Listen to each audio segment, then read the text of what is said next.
Okay guys, we are live on Twitch with my second part, or with the second part of my Ace Attorney playthrough.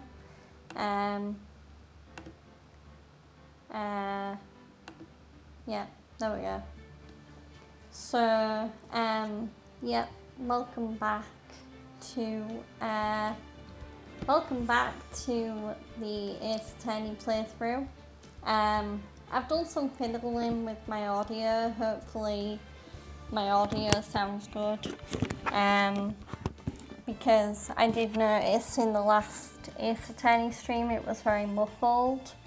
I am just gonna turn it down a little on my own headphones. But yeah, we are continuing Ace Attorney today. The first game in the Ace Attorney Trilogy. For those that missed the last stream, if you didn't catch the VOD, we completed the first trial in the game, and then we also started the second case in the game to do with the murder of a close friend of our well-known attorney Phoenix Wright, Mia Fair. So yeah, we're gonna continue with that today. It would be great if we could actually beat the case, but I do know some cases are pretty long. So yeah.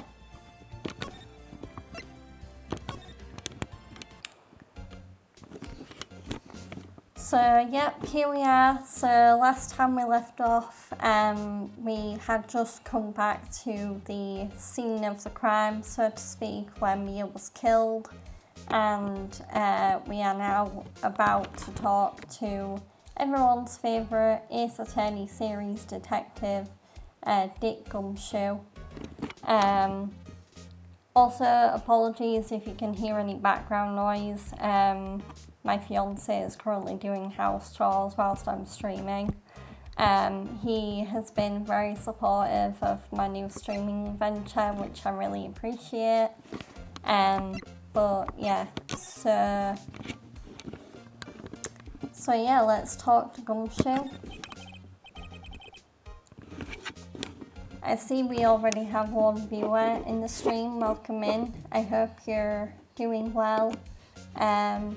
My name is Georgia, aka G-Dog, in case you aren't familiar with who I am. My friends call me G-Dog. It's a nickname that I, funnily enough, got in high school because the cool guys used to call me G-Dog as like a gang name or something. Even though I wasn't in a gang, I just seemed cool to them, even though I was just being myself. But yeah, I'm a new streamer on Twitch. This is only my 5th stream. I'm still working out the kinks and the highs and lows of streaming and stuff like that. But yeah, I do hope that you, that depending on how long you stick around, which will hopefully be for the whole stream, that you enjoy what you see and what you hear. So yeah, about Miss Fair, did you do an autopsy? You want to know the results, eh? ... Now don't you look at me like that, pal. It's no use. She might have been your boss, but that doesn't mean you get any special treatment. Alright. You can see the report, but that's all. I mean, I'll take the report over not getting anything. Also, in case you aren't following me already, I do encourage you to give me a follow on Twitch if you're liking the stream.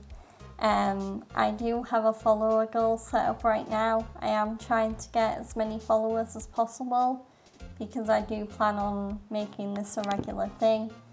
But yeah, so yeah, give me a follow, and then you can also use the Nightbot commands in the chat to get the link for my Discord, which is where I post stream updates and where you can also chat about other things. It's still very small, there's only a few members other than me. But yeah, it's basically something I've done to help grow the community.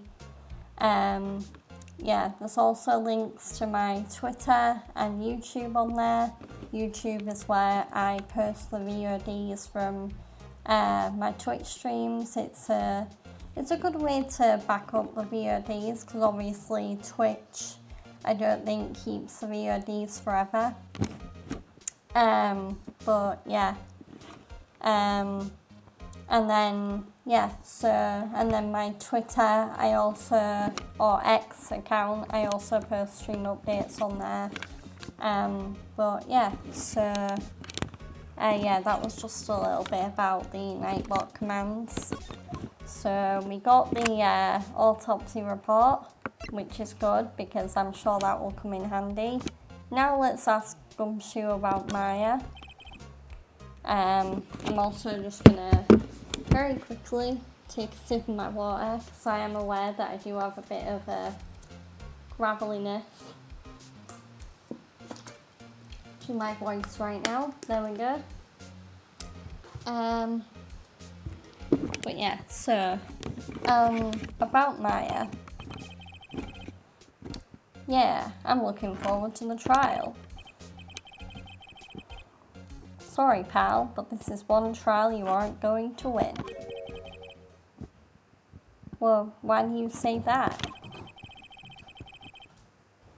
The city's put Prosecutor Edgeworth on the prosecution. Oh no, not Edgeworth. Anyone who's familiar with the Attorney games knows how infamous of a prosecutor Miles Edgeworth is. I'm sure you know what that means, you being a lawyer and all.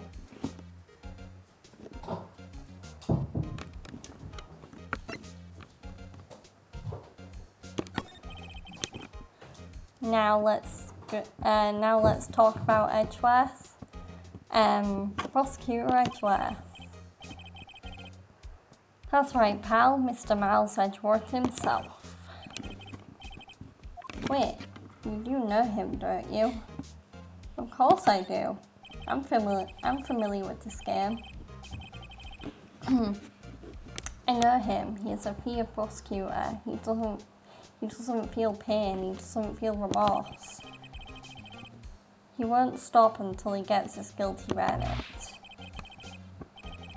Oh, don't talk about him that way. You make him barely sound human. Still, I'm afraid this pretty much decides the case. Sir Edgeworth is on this one. He hasn't lost a case since he became prosecutor at the incredibly young age of 20. 20? 20 years old, that's a young age to become such a good prosecutor. I mean, most people are still in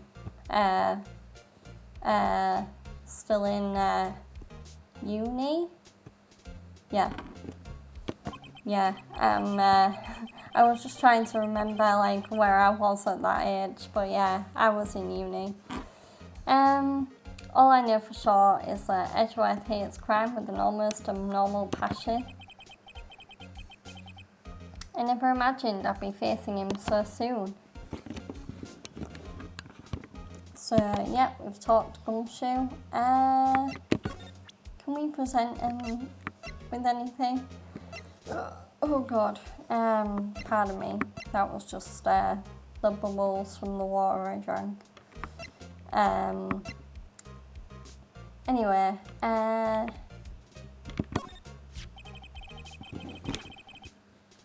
there was a piece of paper next to the victim, wasn't there?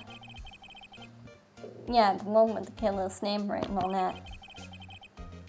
Are you sure that Mia wrote it herself? Given the condition of the writing, it's hard to say if it's her handwriting or not. So there's no proof that Mia wrote it. Nope. Oh yeah. Okay, we definitely need to show this to Gumshoe because we need to get Maya's cell phone. I was wondering, did you see Maya Faye's cell phone? Oh, that. I have that. Do you think you could give it back? Sure. I mean, wait a second, pal. Tricky lawyer.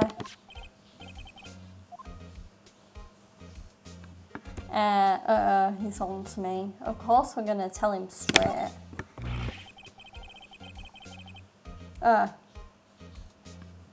Yeah, but if I tell him not so straight, then Phoenix is obviously gonna sound like a liar. And that's like the worst thing you can do to a police officer, is lie to them. If I tell him why I want it, there's no way he'll give it to me. Something the matter? Oh no, it's just, you know, detective. Nope, I know nothing, pal. That cell phone has a lot of numbers on it. Like her boyfriend's. Lol. A cell phone holds all the little girl's sweetest and spiciest secrets. You're trying to confuse me. Sorry, pal. I already checked all the numbers in memory. Impressive. You're quite the detective. Uh-huh. Oh, here. You can have the phone back. There weren't any suspicious call records in there after all. Well, thank God I didn't notice the recorded conversation between Maya and her sister, who was the victim. Yay, we got Maya's cell phone. Check the court records to hear the recorded conversation. I guess I've asked all the questions I need to. You all done, pal? Yes, thank you. I'll be heading out now. Oh, wait. One more thing I wanted to mention to you. I don't suppose you're planning on talking to the witness. Anyway, you better not. No influencing the witness with your loyally ways, pal. ...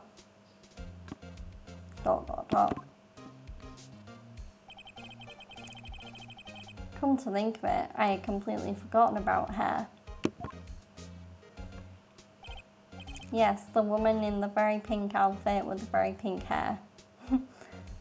The witness. Yeah, Miss April May. Miss April May? Oh my god. I mean, if April May is her first and middle name, then would June be her last name? Miss April May June? I mean, come on, I had to do that joke. I mean, it was just waiting for me right there. April, May, June. I'm sorry about this. But I can't tell you anything about her. Well, you just told me your name. Miss May, huh?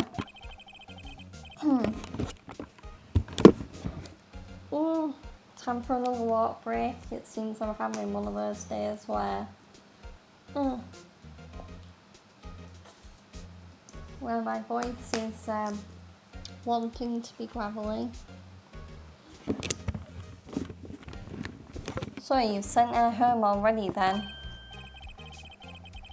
Ahaha, you're trying your loyally tricks on me now. She's not to go outside her room until the trial. So, she's still in the hotel across the way. I guess I should know better than to try to get a detective to leak information. You got that right, pal. Time to pay a visit to Miss May. Okay, it's time to pay a visit to the witness, even though Gumshoe literally just told Phoenix not to talk to her. But of course we have to, because we need to get some serious leads on the case. So yep, the witness is at the Gatewater Hotel. So we're gonna go there. September 6th, Gatewater Hotel, room 303. Well, hello there, handsome. I'm sorry, I should do a better voice than that. Hi. Smooth, right? Real smooth. You're the lawyer, aren't you? The detective told me. He said, don't say nothing to that lawyer, pal. Remember to self, thank Detective Gumshoe for making my job harder. Gee, this is all like something out of a movie. It's all so exciting I can hardly contain myself. Ooh, let me go freshen up so I can look the part of the beautiful eyewitness. I pity the lawyer that has to cross-examine this one. Oh wait, Phoenix, that's you. Yeah, so we can't talk to her because she literally doesn't want to say anything to us.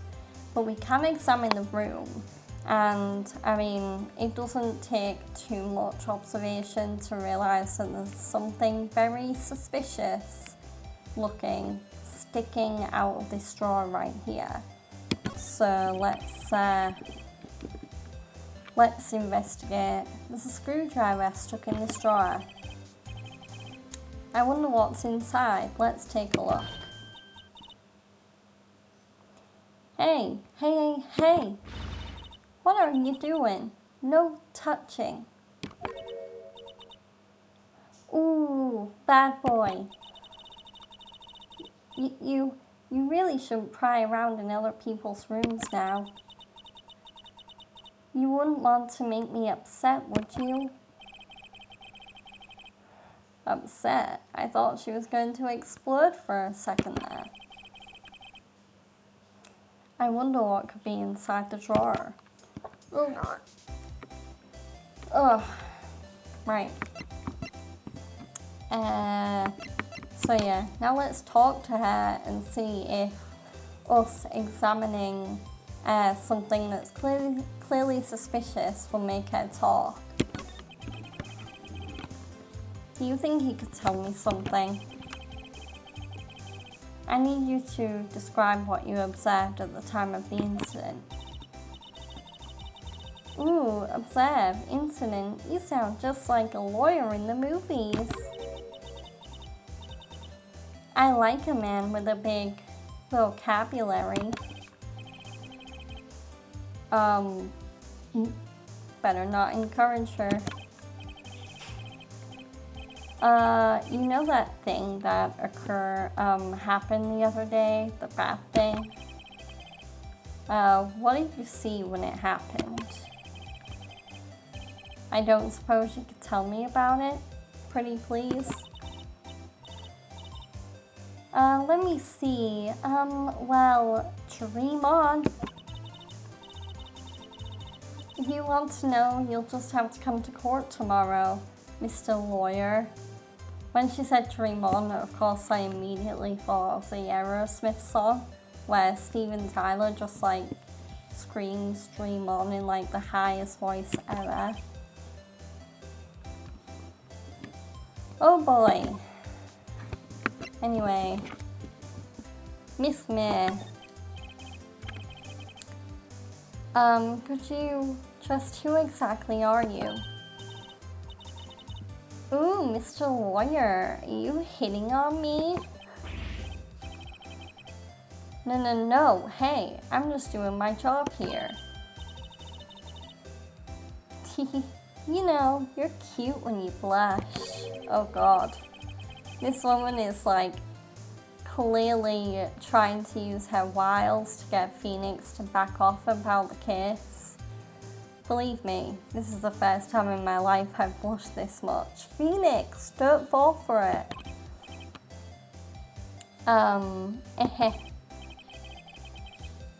Right, can you just tell me what it is you do?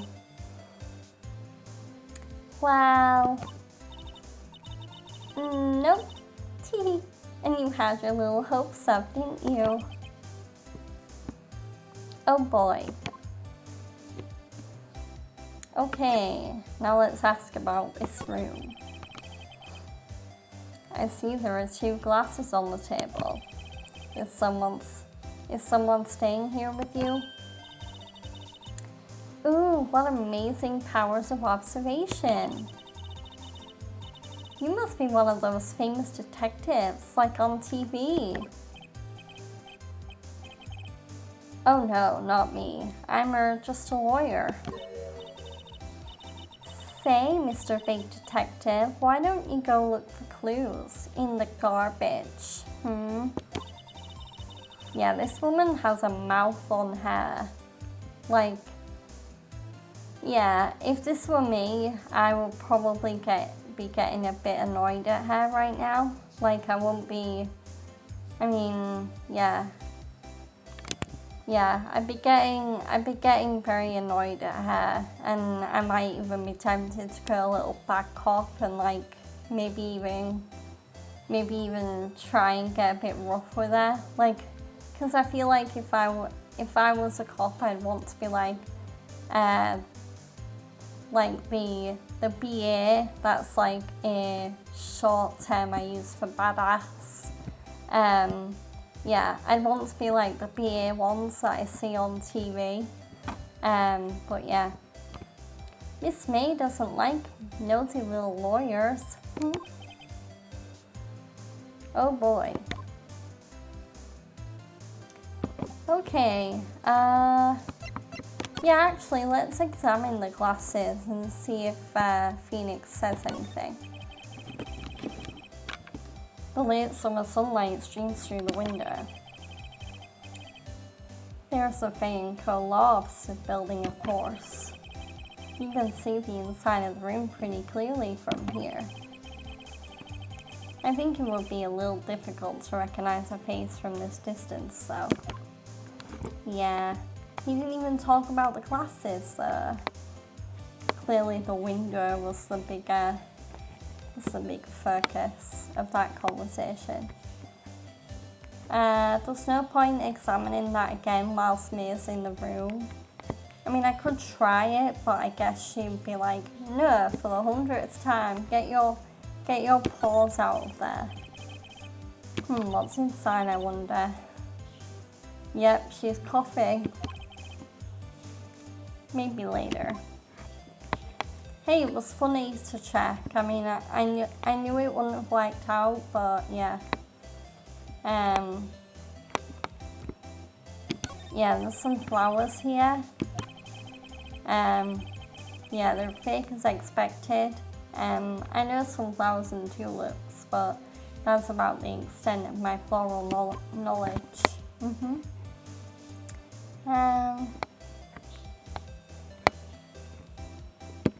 What about the bed?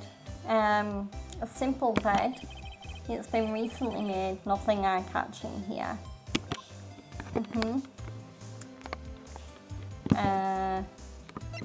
Ooh, maybe if I show her my attorney's badge. I don't know why I keep saying attorney. I know it's attorney.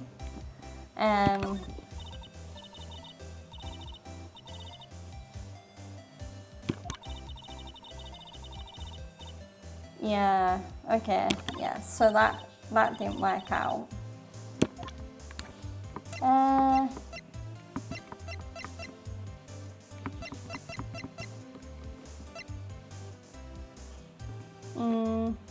Let's just go through the evidence and, yeah, okay. I just want to make sure we've explored all the avenues we can here.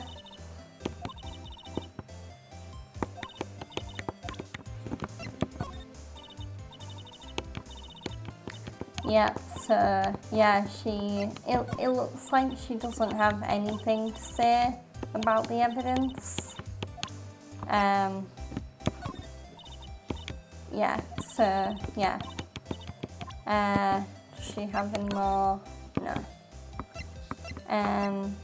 So yeah, I think we need to move somewhere else.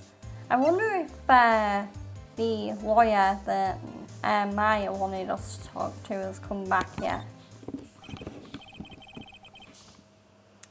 Nope, it seems like he's still out. Well, maybe I should just wait here for him to come back. Oh, here we go. Ahem. If that wasn't the most over-the-top clearing of the throat I've ever had. Speaking of clearing of the throat, aha, so you're the one they say has been looking for me. Yes, that's me. He looks even grander than I imagined. I mean, yeah, look at that mustache. Look at the hair. That badge on your collar. Ah, so you're a lawyer, are you now? Yes, well, yes. And what do you want? I'm not particularly busy these days. Please proceed. Not busy? Then how come no one could get in touch with you? Something the matter? You came to see the one and only Marvin Grosbeck, did you not? Well, here I am, boy. What do you want? Out with it. Well, sir, actually, it's about my affair.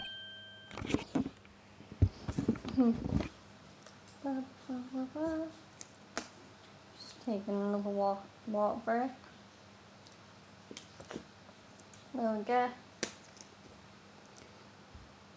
Well, yeah, hearing Maya's name struck up something in him.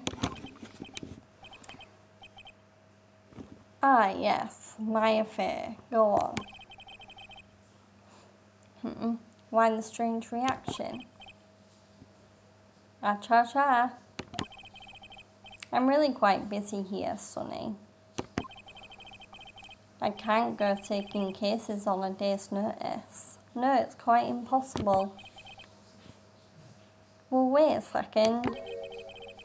How did you know the trial was tomorrow? Ahem. Anyway, I'm afraid it's entirely impossible for me to represent her. Sorry. What's going on? He refused me before I even got a chance to ask him. Well, what do I tell Maya? Yeah, why are you refusing us, Mr. Grossbag? Like, what did Maya ever do to you? Yeah, let's ask him about it.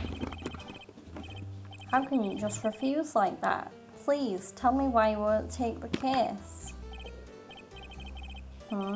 Ahem.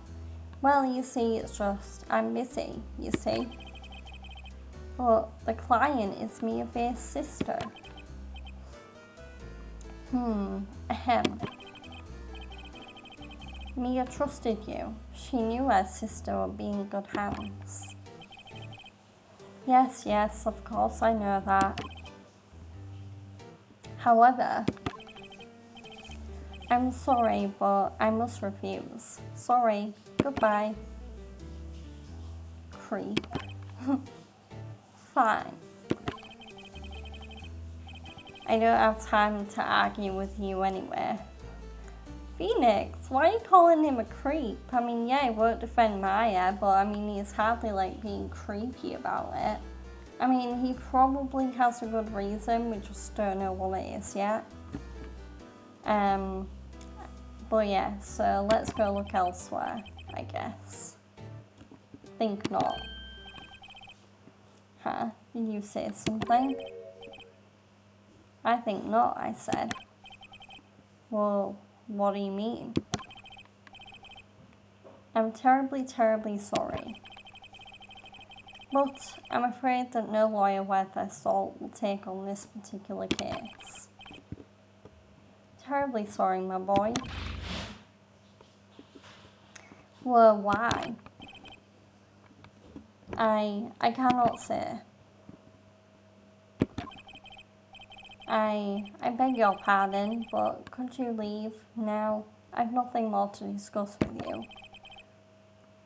What is going on here? Let's try and ask him about his connection to Mia, who's the victim in this case.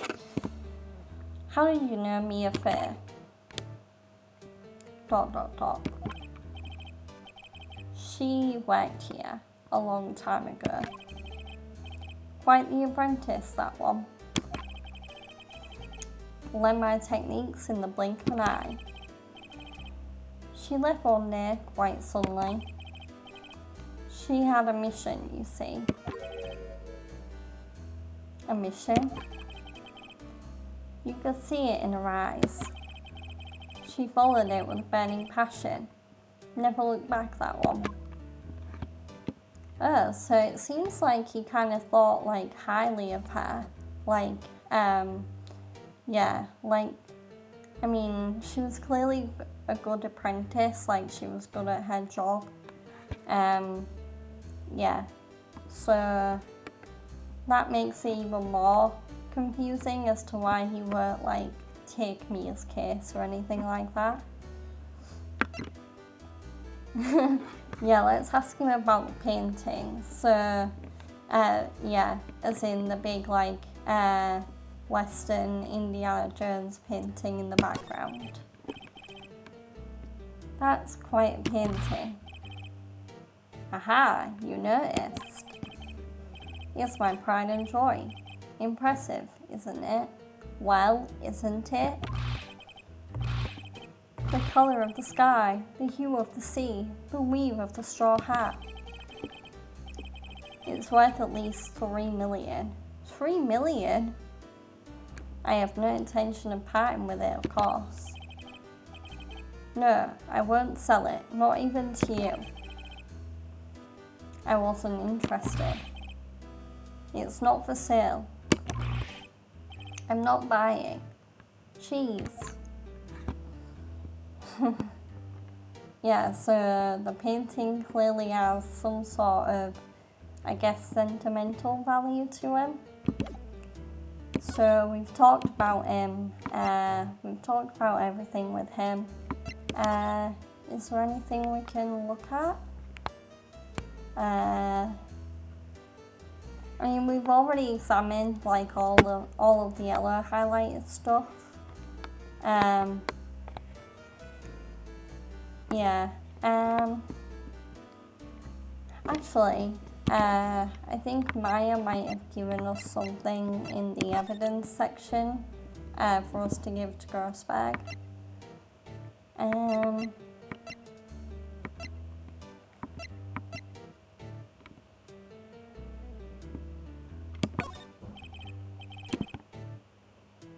Yeah. So yeah, again, we're just going through and seeing if he has anything to say about any of the evidence. I thought Maya gave us something as well to give to Grossberg, but apparently not.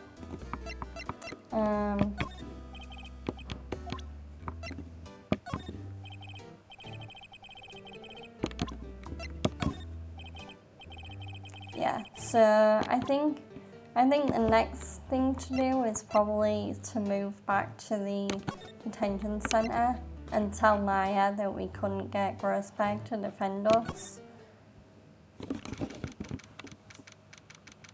Oh, she looks so sad. But then she is being accused of a murder that she definitely did not commit. So she is innocent. Hiya. Oh, you're back. Did you find the lawyer? Well, what do I tell her? Well, see, just be honest. I really don't think you should use that guy. He didn't seem healthy. He was all skin and bones. Wow, really, Phoenix? Lying to Maya that Grossberg looked like a skeleton? What really happened? You don't mean he refused to help me? I mean, come on, Phoenix. You can't lie to her anymore. I see. I've been abandoned then. Oh, Brit, now she's even more sad than she was before.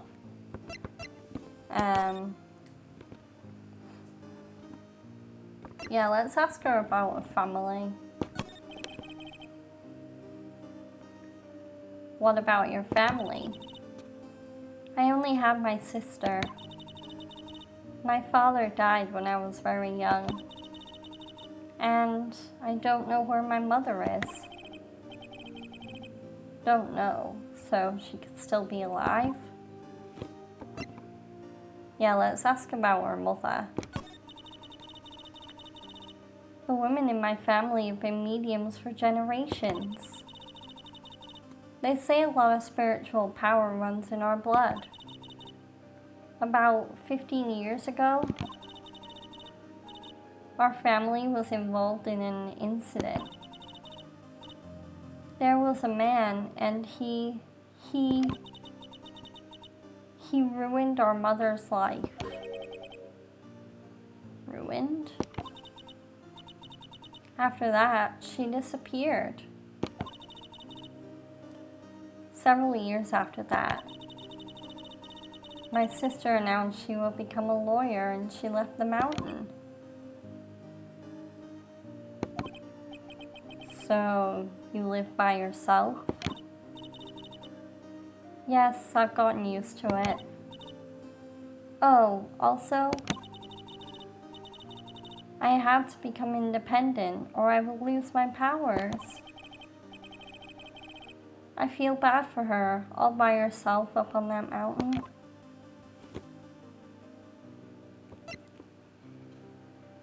Yeah, let's ask about her mother's enemy.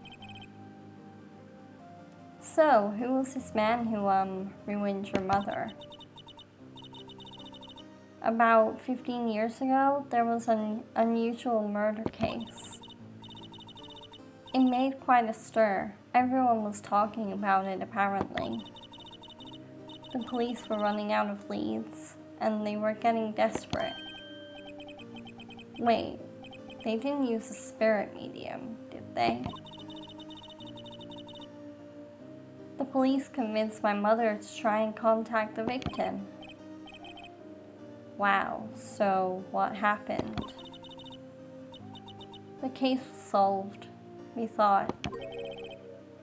You thought? The man my mother helped the police capture was innocent. So someone who was innocent was sent to jail from the sounds of things. The police's consultation with the medium had all been carried out in secret, of course. But the man found out about it and leaked it to the press. He told all the papers that my mother was a fraud and that the media jumped on it big time. My mother, became the laughingstock of the nation. I see. White. Excuse me, white? Oh, those who watched the last stream and saw how Mia's medic came out might remember something about the color white. That was his name. My sister told me. White. Just a little longer now before the state-appointed lawyer comes, I guess. To the viewer that just came in, welcome. This is part 2 of my Ace Attorney walkthrough in the Ace Attorney Trilogy. My name is Georgia, and aka G-Dog, as my friends call me. I'm a new streamer. Welcome on in. Yeah, I hope you enjoy the stream, and at any point, if you like what you see, be sure to give me a follow. And then I also have social links available in the Nightbot, like a Discord and a YouTube, and a link to my Twitter account. That is how I will be. So the Twitter and the Discord are how I post stream updates. And then the YouTube is where I store my videos on demand. Because obviously after a certain time on Twitch they do expire. So yeah, welcome in. 4 PM, time's up. What should I do? Do I just leave her and go home? Well, of course we're going to defend Maya, because she's clearly had a tough childhood. We just learned that her mother was ridiculed because she sent an innocent man to prison. And yeah, we're going to defend Maya because she didn't kill her own sister. We should believe in our client. I've made up my mind. I'm going to defend you whether you want me to or not.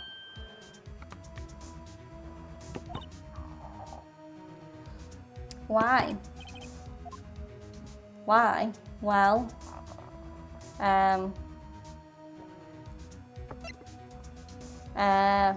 well, I don't know why is clearly like a bad option, so I'm not gonna go for that. Yeah, let's be like really resolute. Let's go, I can't abandon you.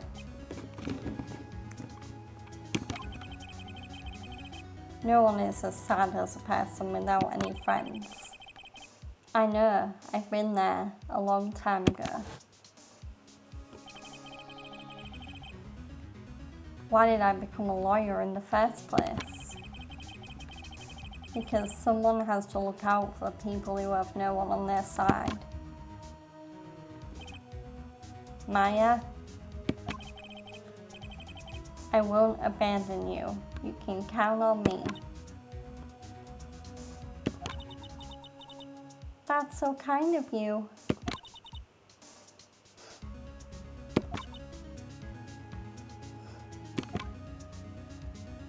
Yay, so we've made Maya feel better. We're gonna defend her in court. We're gonna win the trial, guys. We're gonna make the judge and the world see that she is innocent. Well, let's fight this one and get you out of here. Right, thank you. Also, I have played the Phoenix Wright trilogy before. I played it on DS way back when it first came out in like the early noughties. And I've also played the trilogy before on both PS5 and PC. I'm currently playing this on PC. So yeah. Phew, she smiled at last. She looks like a completely different person. One last question. You are innocent, right? Oh, come on, Phoenix. You literally just agreed to defend her. Yes. And I trust you. So, you trust me too, okay? It's a deal. So, what next? There's something that's been bugging me. Just what was inside that strange woman's drawer? It was when I tried to look in the drawer that she got all defensive. There has to be something in there.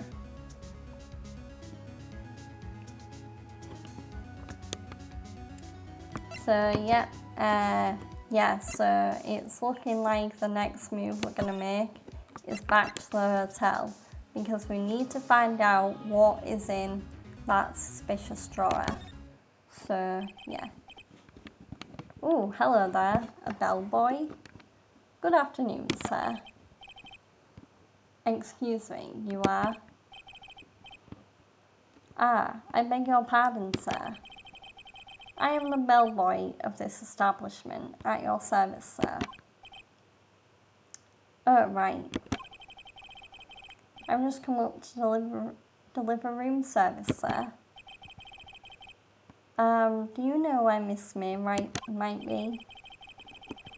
Ah, I believe our guest Miss May is currently using the facilities. Oh my. How does he know that? I mean, even though they make this silent to like sort of amplify the tension a little bit, yeah, I bet like if this were a real life situation, you probably would hear like the toilet being used or like the water running in the shower or whatever. If you've no need of anything, I'll be taking my leave. Please stay as long as you like. Enjoy. Yeah. Why did he trail off after saying enjoy? Like there was a ... after it. Very sus, if you ask me. Wait, no, hey.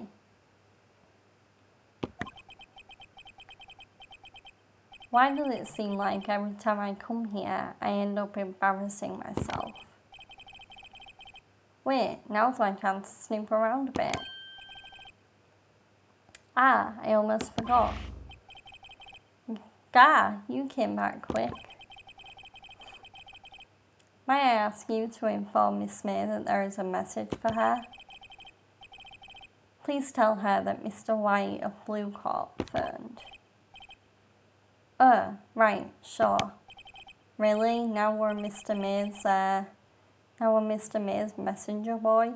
Or Miss May's messenger boy, I should say. Mr. White of Blue Corp? Where have I heard that name? Oh yeah, Maya said White. That was his name, my sister told me. White was the name of the guy who ruined Mia and Maya's mother. Could it be a coincidence? I wonder. I'm just gonna take a quick sip of my water and then I will continue.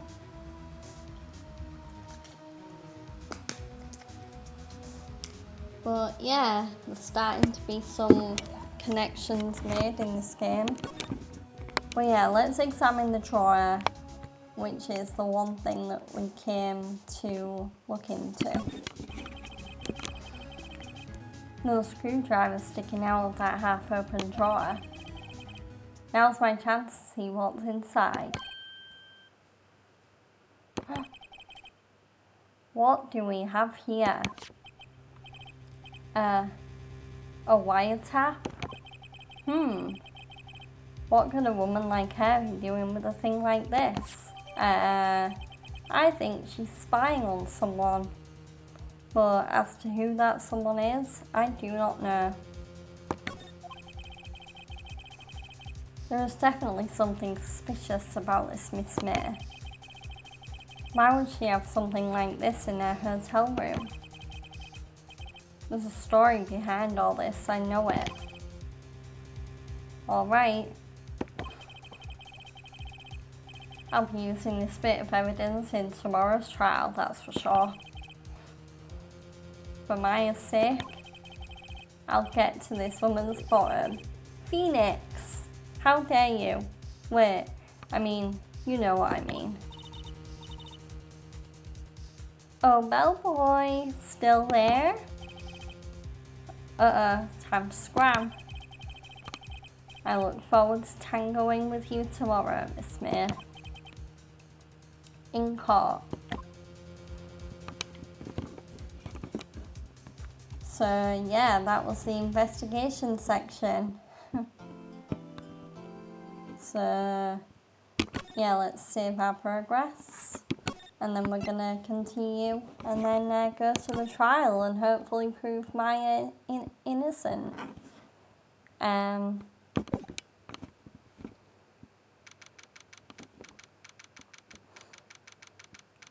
September 7th, 10 a.m, District Court, Courtroom number 1.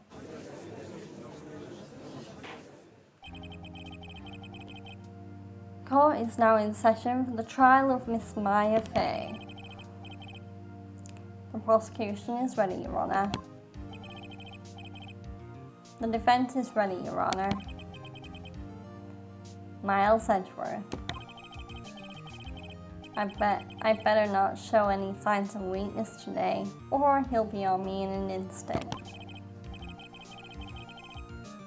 Mr. Edgeworth, please give the court your opening statement.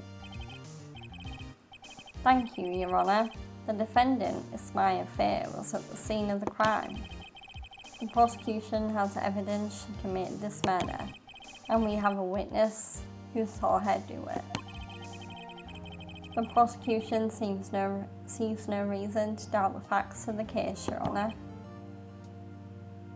I see. Thank you, Mr. Edgeworth. Let's begin then. If we may call our first witness, Your Honour. The prosecution calls the chief officer at the scene, Detective Gumshoe. Okay. Hello, Detective. Witness, please state your name and profession to the court. Sir, my name is Pete Gumshoe, sir.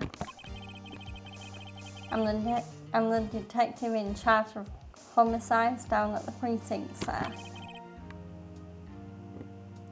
Detective Gumshoe, please describe for us the details of this murder. Very well, sir. Let me use this floor map of the office to explain. I love this game's OST so much. The music in this game is so good. The body was found by this window here. And the cause of death? Lots of blood due to being struck by a blunt object, sir. The murder weapon was the statue of the thinker found next to the body, sir. It was heavy enough to be a deadly weapon, even in a girl's hands, sir. The court accepts the statue as evidence. They're still calling it a statue. Yeah, but in the first case, it was clearly established that it's actually a clock that says the time when the bust is interacted with. But yeah, so we've got the floor plans. That's good. Now, detective. Yes, sir. You immediately arrested Miss Maya Fair, who was found at the scene, correct? Can you tell me why? Yes, sir. I had hard evidence she did it, sir. Detective Gumshoe. Please testify to the court about this hard evidence. Oh, time for some witness testimony. Maya Fair's arrest. As soon as the phone call came in, I rushed to the scene. There were 2 people there already. The defendant, Miss Maya Fair, and the lawyer, Mr. Phoenix Wright. I immediately arrested Miss Maya Fair. Why? We had a witness account describing her. The witness saw Miss Maya Fair at the very moment of the murder. Well, clearly the witness is mistaken because as you just saw in that very sad image, Maya, when she found her sister, Mia was already dead and Maya was sobbing over her body. The very moment you say, "Very well, Mr. Wright, you may begin your cross-examination." Yes, Your Honour. Cross-examine what? I couldn't see a single contradiction in that testimony. Whoosh. Smack.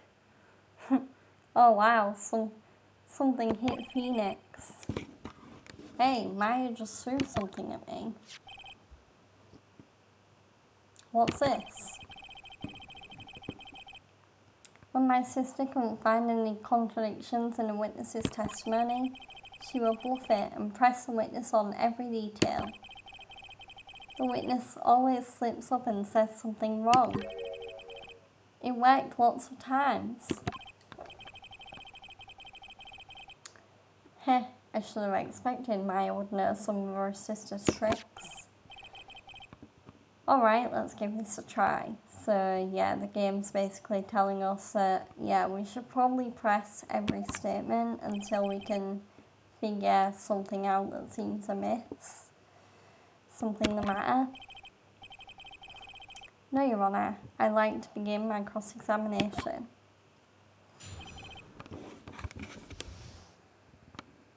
Maya fears arrest. Okay. So, press. Who did you say you got a call from? Hey pal, don't play dumb. You know who. The call was from a customer at the Gatewater Hotel, right across from the crime scene.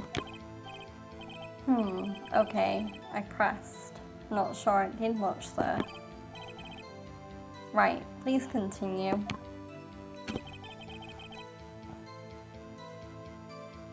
Okay, let's press again. Detective Gumshoe, how long would you say it took between you receiving the call and your arrival at the scene of the crime? Right. I'd say it was about 3 minutes. Then that's pretty fast. Our motto of this month is quick response. That's how I got there before the killer got away. Indeed. Sir, tell us who the two people you found on the scene were. Yes, sir. Yep. So we'll press on this. Are you absolutely... Wow, Phoenix, are you really asking him that?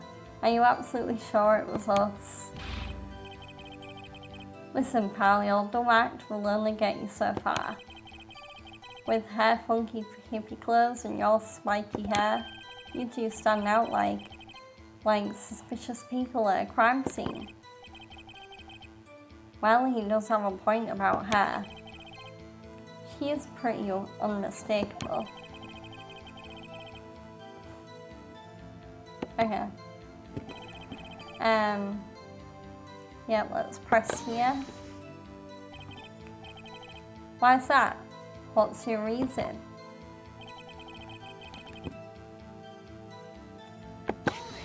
Press again.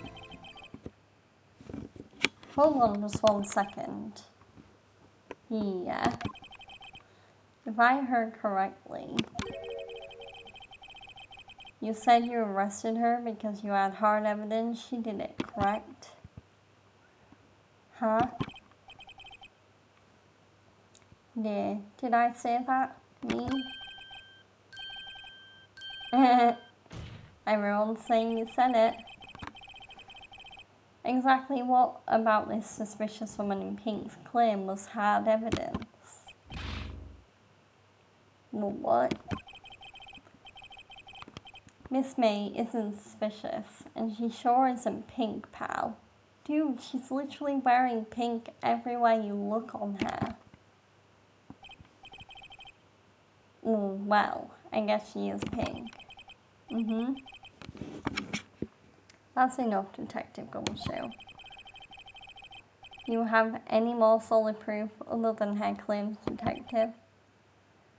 I guess pressing can have its advantages. Yes. Yeah. Phoenix is sweating. Sorry, I got the order of things mixed up in my testimony, Your Honor, sir. There was something I should have told you about first, Your Honor. Very well, Detective. Let's hear your testimony again.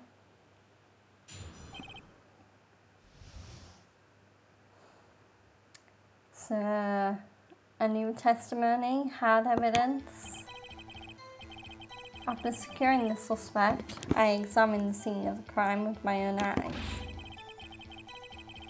I found a memo written on a piece of paper next to the victim's body. On it, the word Maya was written clearly in blood. Lab test results showed the blood was victim's. Also, there was blood found on the victim's finger. Before she died, the victim wrote the killer's name. No, she did not. Maya is not the killer. How you like that? That's my hard evidence.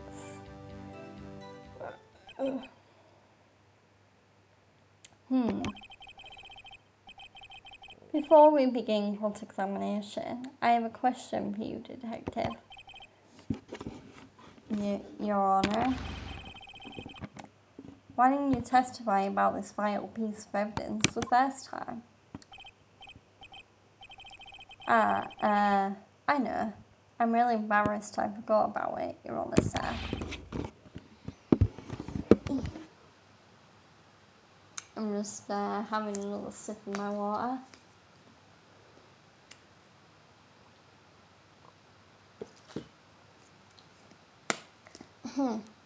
Try to be more careful. Very well, the defence may begin its cross-examination. Okay, another cross-examination.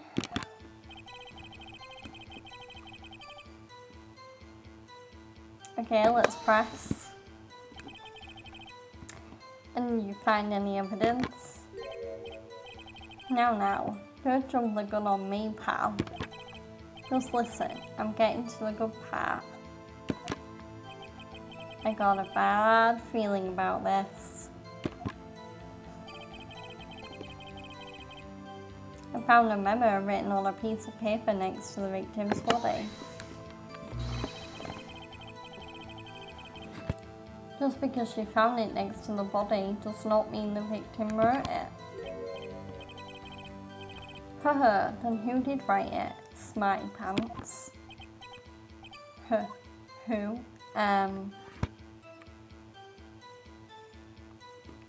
The killer. The killer. Anyone can see that. Oh. You're saying the killer wrote her own name? Would he please? She was framed. Yeah, she was obviously framed. Hold on. If that's the case, then where's your evidence? Ha, I guess that was a bit of a tall order for you. Those without evidence shouldn't open their mouths, Mr. Wright. Yeah, pal. Arr. Well, Detective, tell us what was written on that memo you found. Okay, let's press again. Do you have any proof it was Mia who wrote that? Of course I do, pal. You're sounding pretty confident. This might not be good. Press again. What kind of tests were these again? Huh? What kind? Well, I hear they take the little bits in the blood, the hemoglobins, hemoglobin bobbin. I refuse to testify on this matter, pal. I'm no expert on blood tests. Yes, that was quite clear. You may continue with your testimony. Thanks, pal. I mean, Your Honour, sir. Detective Gumshoe? Yeah? I look forward to your next evaluation. As should you. Oh. Well, that was a mess. Right, where was I? Also, there was blood found on the victim's finger.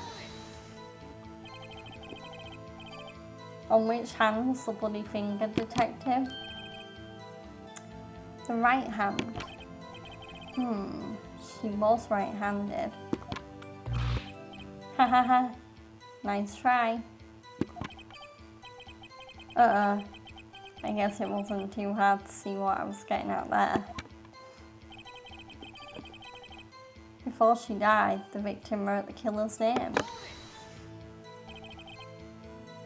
Detective Gumshoe, you get a lot of cases where the victim actually writes the killer's name. Sure, it happens all the time in books and movies. This isn't a movie, detective. Oof.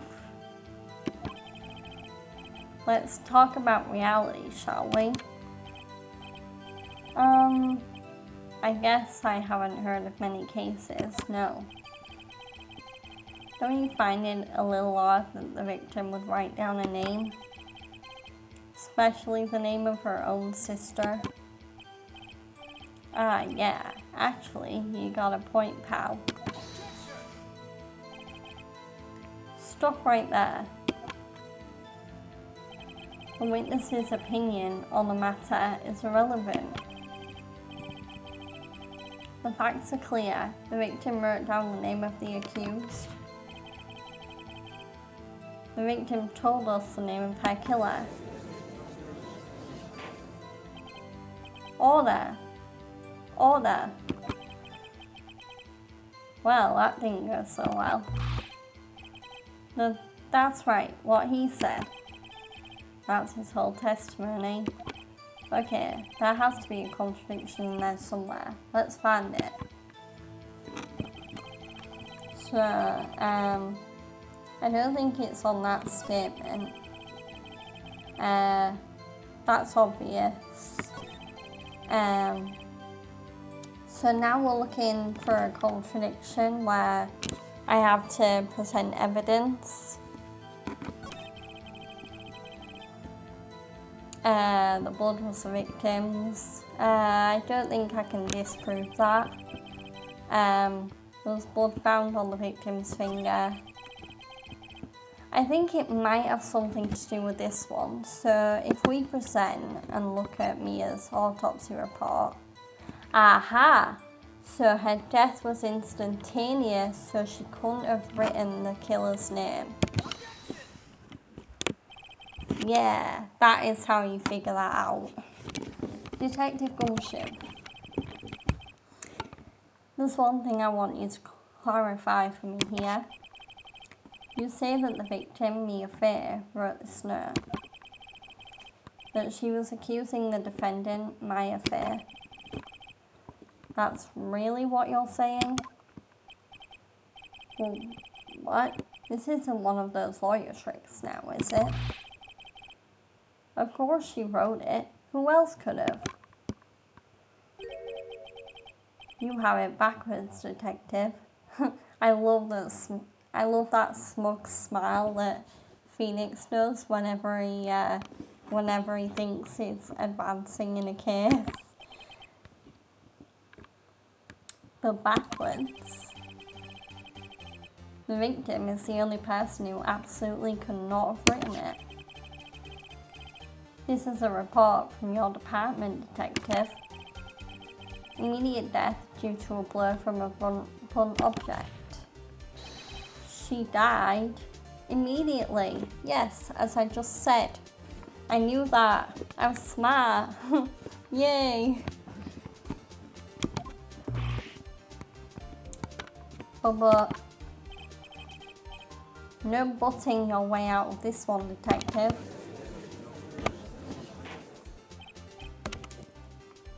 Order, order. The defense has a point.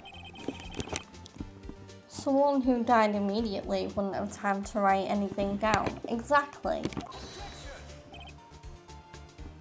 Mr. Wright?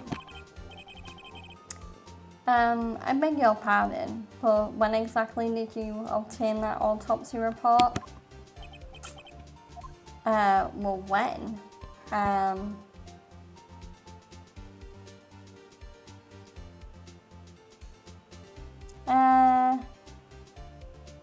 Yeah, we got it the day she was murdered.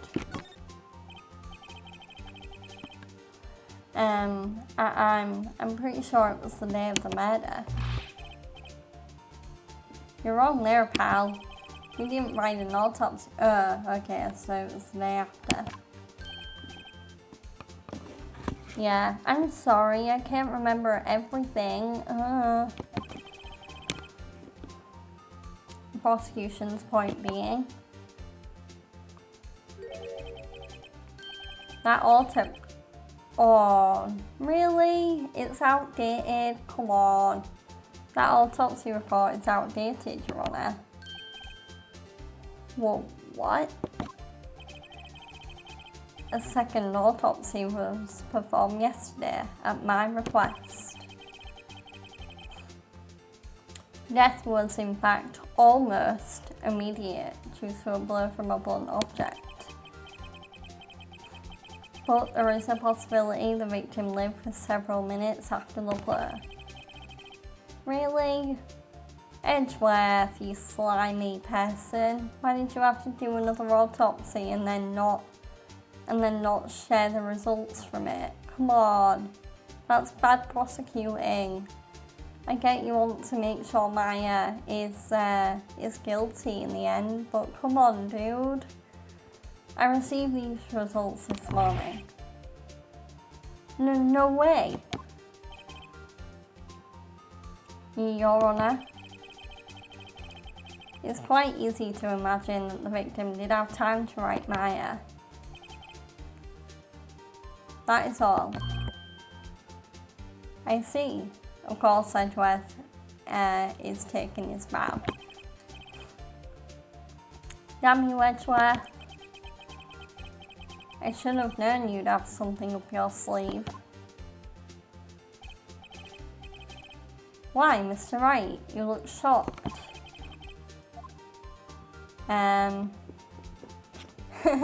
You're a sham, Edgeworth. The detective's a sham. I'm a sham. Yeah, let's blame the detective. I want to go for the funny option. Detective Gumshoe, you're a sham. How could you give me a faulty report?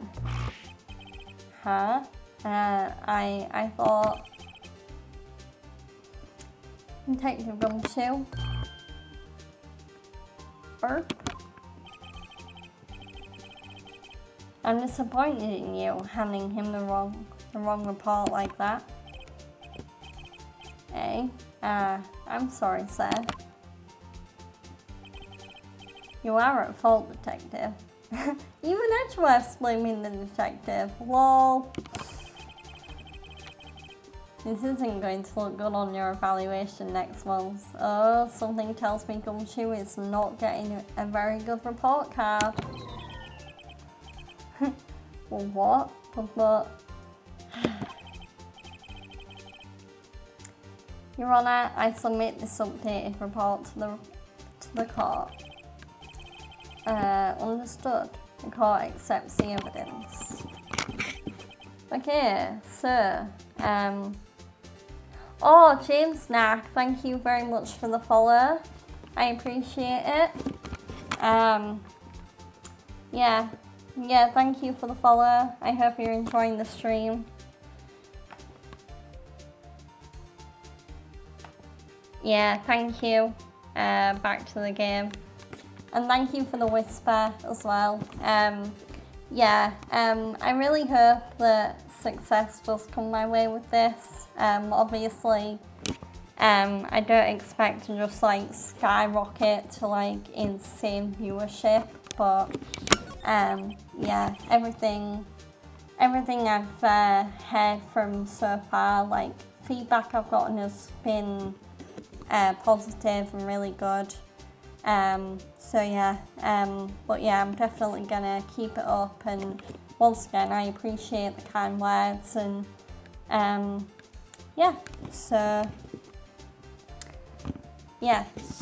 well, Your Honour, the evidence strongly suggests the victim was identifying the killer. I suppose that's the obvious conclusion, yes.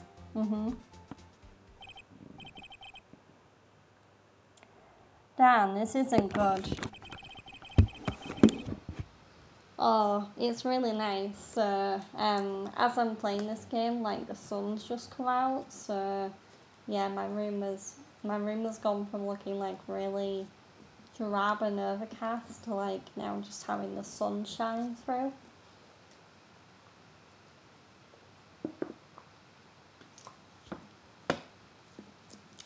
But yeah, so now that we're an hour in, I do hope you guys are enjoying the stream.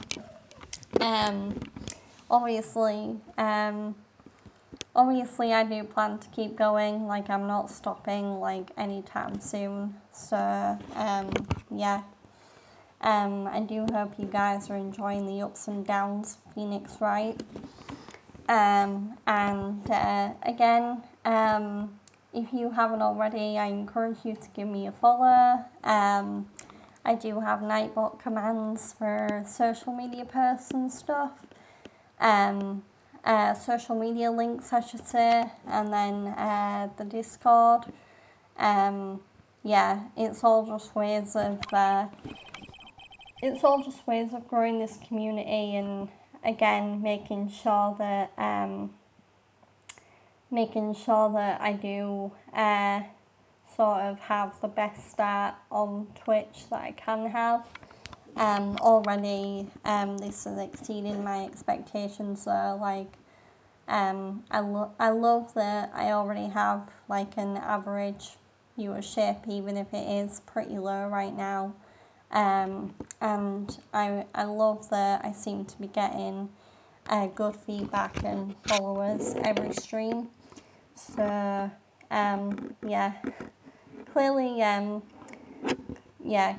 doing something right, and so thank you again for anyone who's shown me love or compliments or giving me confidence to continue this. I really do appreciate it. As a new streamer, just learning the ups and downs of streaming on Twitch. So yeah. Anyway, this poor innocent girl saw the murder with her own eyes. So Edgeworth is calling a new witness right now, which is the very eccentric pink woman from the hotel who is the main witness for this crime, Miss April May. It would have been even funnier had I streamed this game in June, because then like we'd be playing you'd be watching me play a game with a character called April May in it, and it would have been June. So yeah, had this come out a few days earlier, then but yeah, anyway, so exactly what part of her is innocent? Good question. I mean, Yeah, I mean, look at her. I mean, she looks innocent, but I guarantee you that is a mask that is about to slip.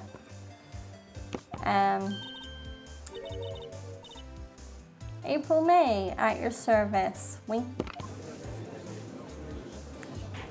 Yeah, and I'm totally not gonna draw attention to the fact that there was a very obvious jiggle effect right there. Yeah. Thanks, Capcom. I really appreciate it.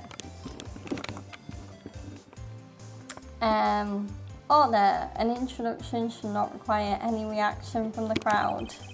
The witness will refrain from wanton winking. Oh, yes, Your Honor.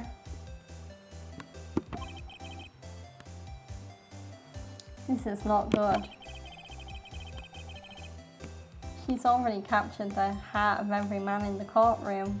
Oh no, her womanly wiles have won everyone over. Tell us, where were you on the night of September 5th when the murder occurred?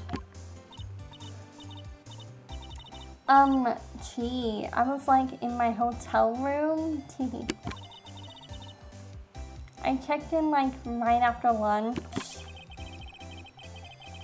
And this hotel is directly across from the Fancourt law offices. That's right, big boy.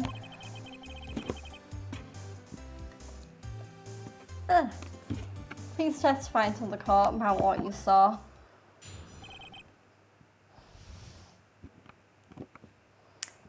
So yeah, we're gonna get the witness's account.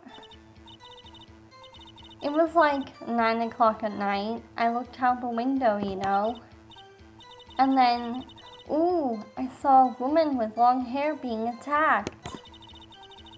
The one attacking her was a mousy girl sitting in the defendant chair. Then the woman dodged to one side and ran away. But that girl, she got up to her and she hit her.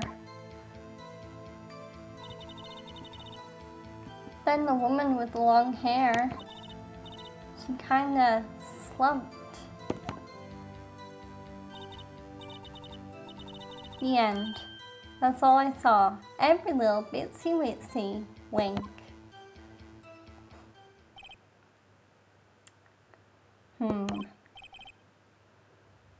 Well, Your Honor,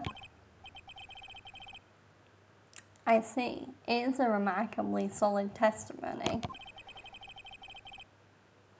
I don't see a need to trouble the witness any.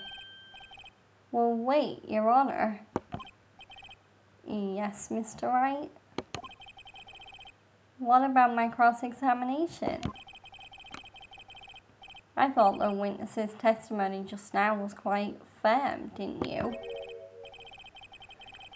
Mr. Wright, I understand you were Miss Mia Fair's understudy, were you not?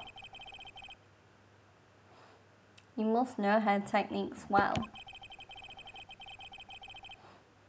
Her cowardly way of finding tiny faults in perfectly good testimonies. Hey, how dare you? Well, Mr. Wright, of course, we're going to cross-examine the witness. I'll gladly proceed with the cross-examination. If only because I have a feeling that Edgeworth doesn't want me to. She has to have some weakness. Very well, you may begin your cross-examination. Witness's account, okay. Let's press on this statement. Why did you do that? Huh? Why? Why what? Why didn't you look out the window? Were you expecting to see something? Oh, well, gee. What? That's it? She can't get out of this question that easily. I sort of, you know,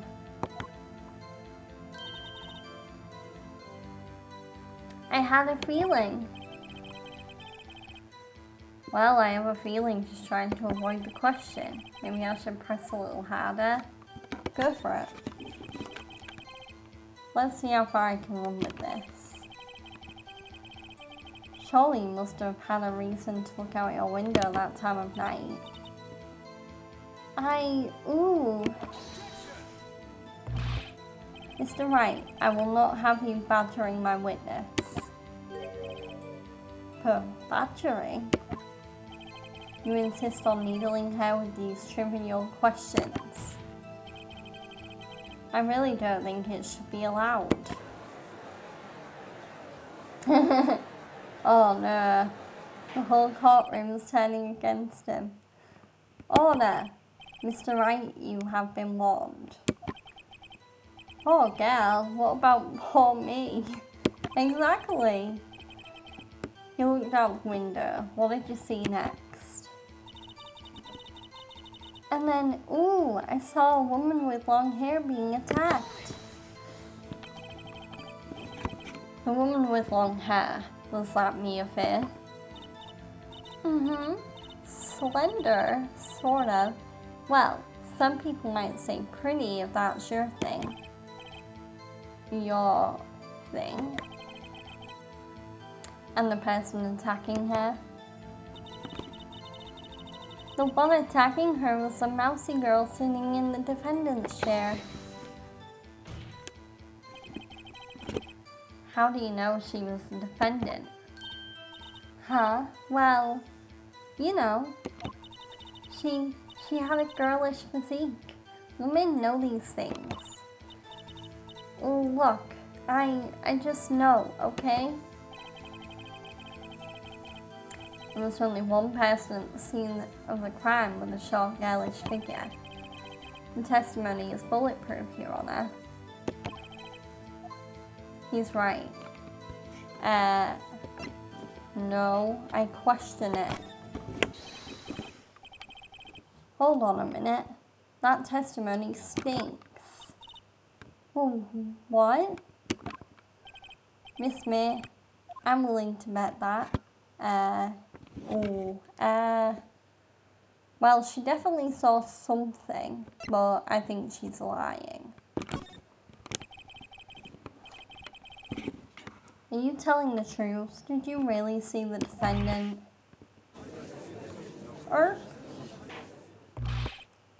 Caught in the act. Mr. Wright, what's the meaning of this?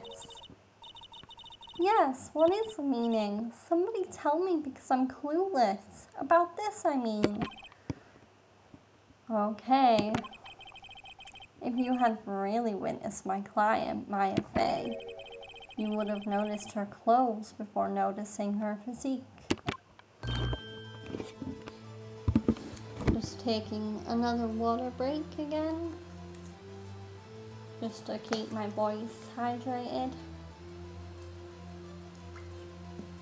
Especially because it is a rather hot summer day today. Hydration is important.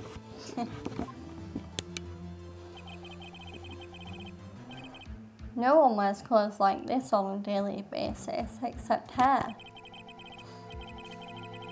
And I'm no expert on fashion, but her hairdo looks far from normal to me. However, the witness's testimony mentions neither of these things. The testimony is bogus. But... Still, we don't know if she was dressed that way the night of the murder. She was, Your Honor.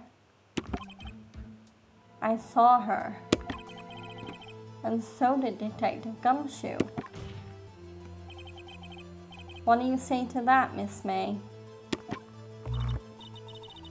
Roar, what are you trying to say, you mean lawyer? I saw what I saw.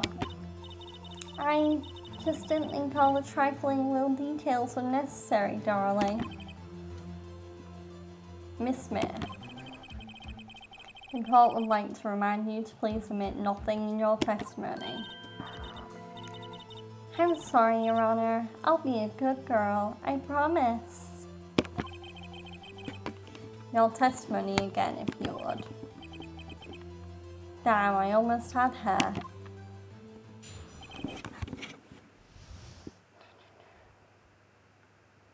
Okay, testimony again. An updated witness's account. I did see everything. I did. The victim, the woman, dodged the first attack and ran off to the right.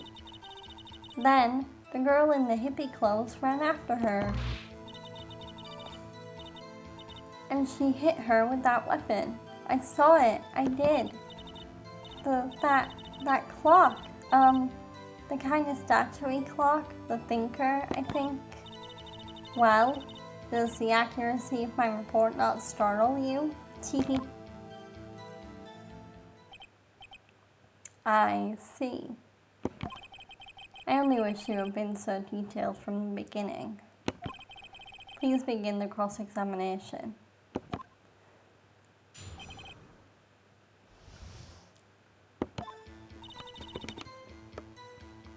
Let's press that one. So you saw me then too? Of course. I remember that spiky hair anywhere. Spiky.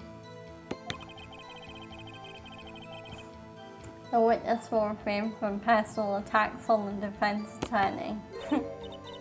Aw, was I a bad girl? I'm sorry. Very well, continue. The victim, the woman, dodged the first attack and ran off to the right. Let's press that one. Is that right as in your right as you look from the hotel? Which hand do I hold my knife in again? Right, it was my right hand, right? Satisfied, Mr. Wright? Please continue. Then the girl in the hippie clothes ran after her. How convenient for you to remember her hippie clothes. That's what she was wearing. Oh, and her hair was all done up like a bun.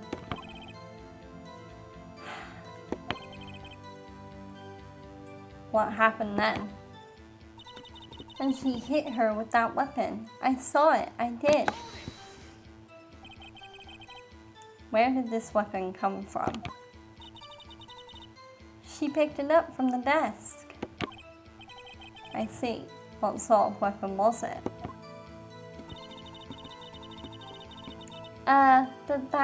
That clock. The kind of statuary clock. The thinker, I think. That might be a contradiction. I'll just press it for now. Clock. Didn't this come up in another testimony recently? Oh, well, don't look so sour, Mr. Lawyer. You can't win them all. No, but I have a feeling I'm onto something now. Yeah, so, yeah, I'll present the thinker on this statement. Yep. Miss May, what you said just now was quite revealing.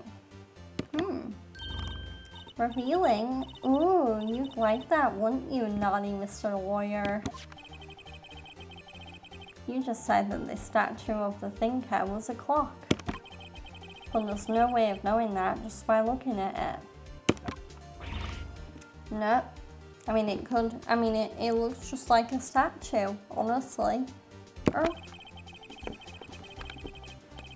Another person in much the same position as you recently called this a clock too.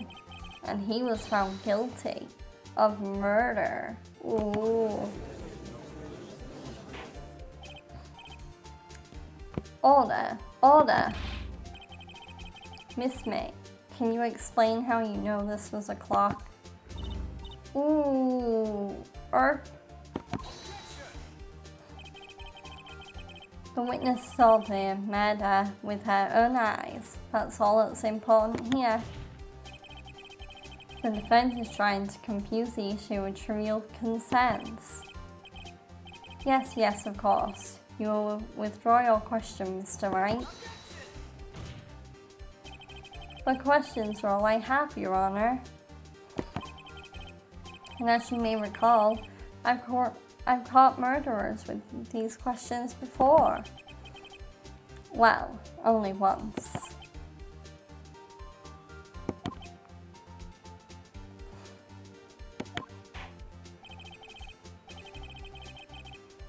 Objection sustained. You may continue to question the witness. Phew, that was close. If you stop me there, the trial will be over. Huh? What? So, what happens now? What happens now is you answer my question. How did you know it was a clock? What? That's because I heard it? Yes, I heard it say the time. So, you've been to the law offices of Fay & Co. No. Hey, I didn't say that. Why would I go there? I heard it from my hotel room. Yeah, she's totally lying. She was totally in that law office. I think this woman may just be the murderer. The law offices of Fay & Co, where the murder took place, is very close to the hotel. She could easily have had the clock. Well, Mr. Wright, are you satisfied? No, Your Honor. I can't give up now. I'm not satisfied because she couldn't have had it or it couldn't have wrong.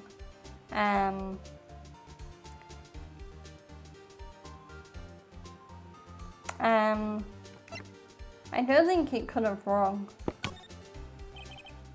Your Honor, members of the court, it is inconceivable that the clock in question rang because it's broken.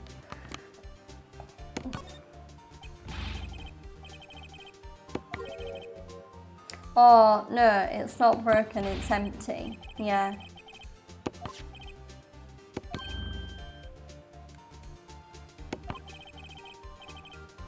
Yeah, I think I picked the wrong one. Yeah. Oh, okay. So he comes to the same conclusion anyway. But yeah, the clock is missing its clockwork. It's quite empty. So yeah, so I should have picked empty, but the game was forgiving enough that it's like, yeah, okay, we'll just tell you the answer.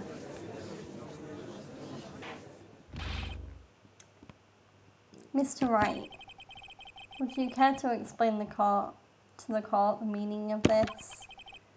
It is, as you can see, the clock was empty. It couldn't have rung.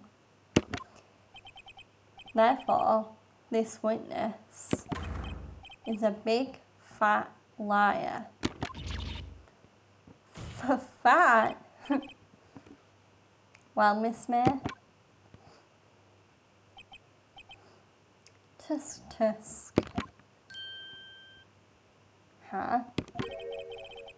Quite a show you put on for us, Mr. Wright. He knew the clock was empty. Somehow, he knew.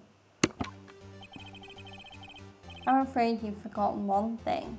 However, indeed, the clock is empty. As you say, it can't ring.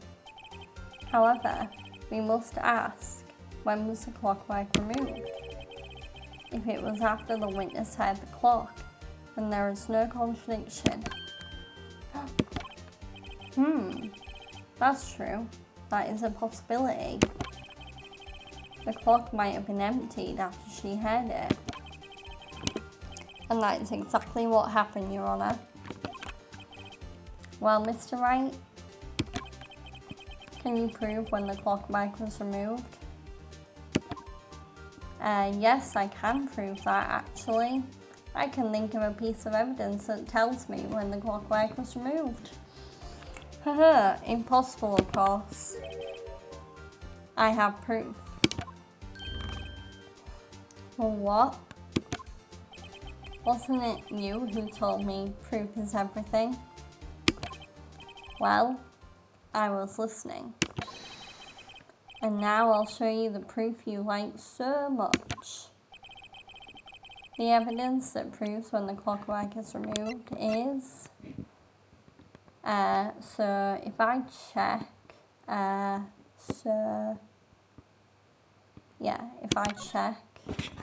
So if we look at the transcript, so Mia, what's up? You haven't called in a while.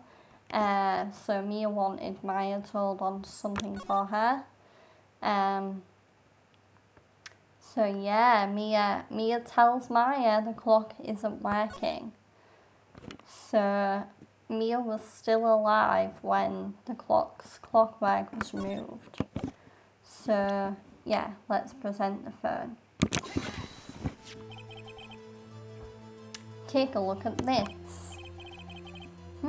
That's a very cute cell phone. Woohoo, you have a girly phone. Wait, this isn't my phone. Listen. This is the defendant's cell phone, and it contains a recording. A recording of a conversation she had with the victim on the day of the murder.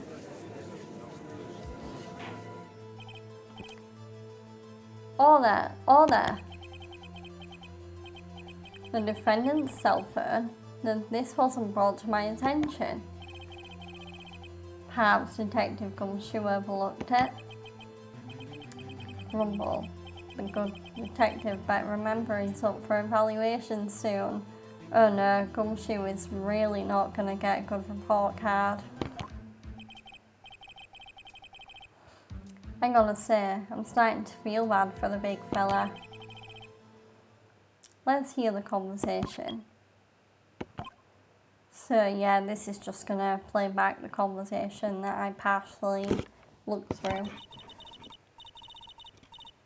So, you want me to hold on to the thinker for you then? If you could. I should probably tell you, as we found out when I looked through the conversation again, the clock isn't talking right now. Huh? It's not working? That's lame. I have to take the clockwork out. Sorry.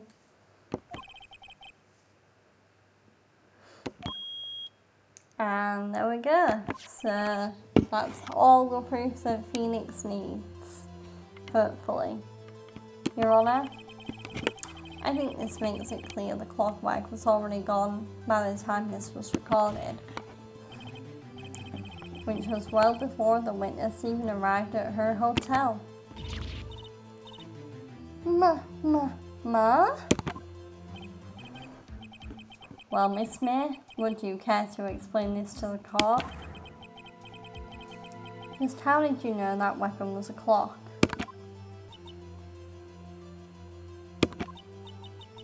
Well,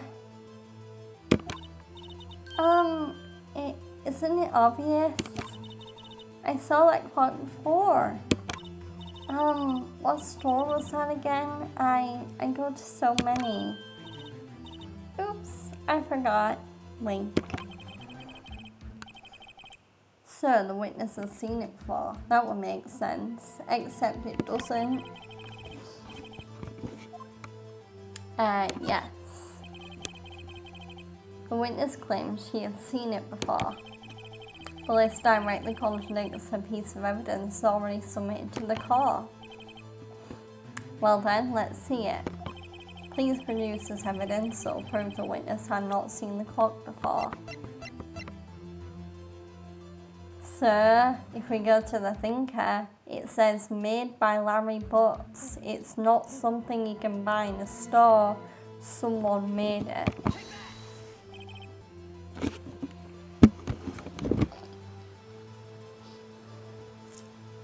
Just having another water break.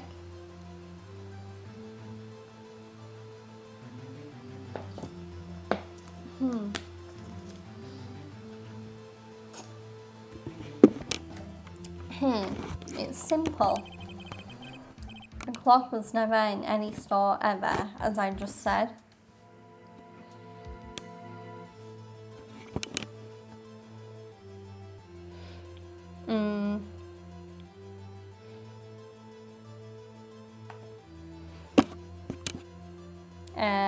There we go. Well, what? A friend of mine made that clock. Only two exist in the world. And the one that isn't here is in police custody.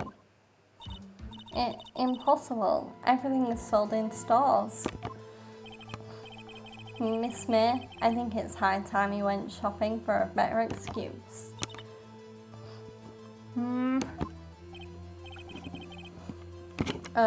Excuse is not on sale today. Ooh. Oh, she's losing it. She's losing it. She's cracking. Oh my god, that face. What's it to you, porcupine head? That stupid clock doesn't matter, okay? She did it, and she should die for it. Die. This woman is crazy. Whoa, let's not get ahead of ourselves. This is a court of law, and the witness will remain calm. Heh. Oh. Silly me. Did I lose it? I guess I did. Teehee. So scary. Miss May, let me ask. Tell me, how did you know the weapon was a clock? Yeah, how did you know, Miss May? Come on, spit it out. Oh dear. Does the defense have an opinion on this behaviour? Okay, this is it. Yes, Your Honour, allow me to explain how I see the truth of the matter. Miss April May, you knew the weapon was a clock because you held it because you're the killer. This is familiar territory. I'll just use the same approach as with Larry. Miss May held that very clock in her hands. Mr. Wright, when was this? When she used it to strike the victim. When else?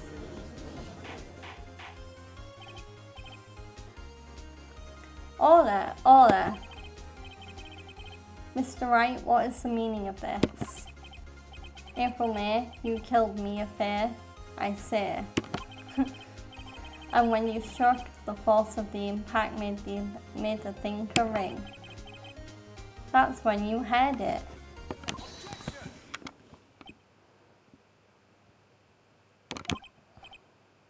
Tusk. You truly are a work of art, Mr. Phoenix, right? Well, what's that supposed to mean? It was you who just proved that the thinker was empty. Oh, of course it won't ring. Well, what's more, the witness has a rock-solid alibi. Miss May, perhaps you could explain to the poor, misguided Mr. Wright that you were in the hotel at the time of the murder. She can't prove it. She did it. It would be my pleasure. No way. Yes way, Mr. Lawyer. Didn't the murder take place at 9 o'clock at night? Gee, that's the exact time I ordered some room service from the hotel bellboy. Incidentally, the bellboy corroborates the witness's story. Ergo, she was not at the crime scene. Rock solid. Oh, come on. If it's not her, then who's the killer? Mr. Wright, you've just made a serious accusation against a perfectly innocent woman. So, sorry, Your Honour. That didn't go so well. But if that's the case, then how did she know the thinker was a clock? Wait. Your Honour, I figured it out. There is one other way Miss April May could have known it was a clock. One way alone, and I have proof. Well, proof you say. Then the court will examine your proof, Mr. Wright. How did the witness know the thinker was a clock?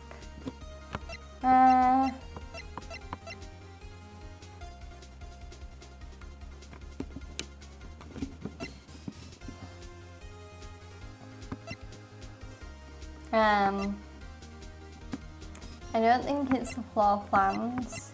I don't think it's the thinker again.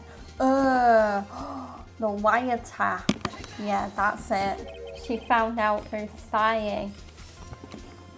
Have a look at this. Look at that. I found this in Miss May's room. Mr. Wright, please explain to the court what this is. Miss April May, you were tapping the victim, Miss Mia Faye's phone, were you not? Oh, she was tapping the victim's phone. Ooh. Your Honour, this is irrelevant. I'm not entirely sure, but it is. Objection overruled. It troubles me that our witness was in possession of a wiretap. This is outrageous. Does the defence truly claim that the witness was tapping her phone? Absolutely. Even if that was the case, which it's not, you still have to prove one thing. Did the victim ever say that the weapon was a clock on the phone? Can you prove that? I think not. Oh yeah? I think I can. It's simple. What? Oh, Phoenix and Edgeworth are getting heated. Here's my proof. The proof that the victim said on the phone that the weapon was a clock is... I believe she mentions it in the conversation. Yeah, there we go. It's a clock. So, yeah. I present the defendant's cell phone. Yes, we've seen that. Listen once more to the conversation between the defendant and the victim. Mia, what's up? You haven't called in a while. Well, actually, there's something I want you to hold on to for me. Again, what's it this time? It's a clock. Hey, there we go. There it is. It's made to look like that statue, the thinker, and it tells you the time. Miss April May, you used a wiretap to listen to this conversation. That's how you knew the thinker was a clock. Am I wrong?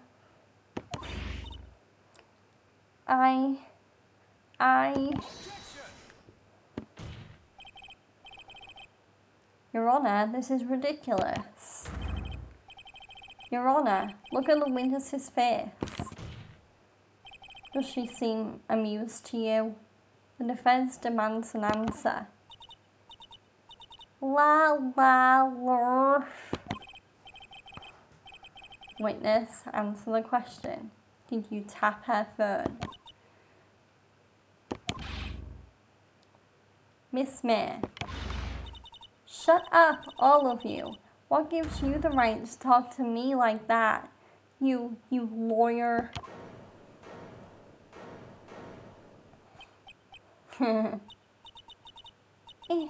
It's no fair. All of you ganging up on me like that. Oh, so I'm the bad girl. Is that it? Is that it? Wah. That did it. The court's seen the real Miss April May now. Now to deal a final blow.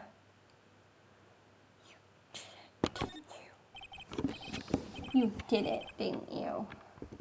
Miss May, confess. You did it, didn't you? Are you out of your mind? Oh wait, I forgot, you're a lawyer. You must be. At the time of the murder, I was in my hotel room getting room service. How could I have killed her? If you don't believe me, just ask the bellboy. It was the white. Yeah, let's call the bellboy as a witness. Yeah. The defense would like to call the hotel bellboy as a witness. There's something suspicious here, and I'm going to get to the bottom of it. I think you've sunken quite low enough already.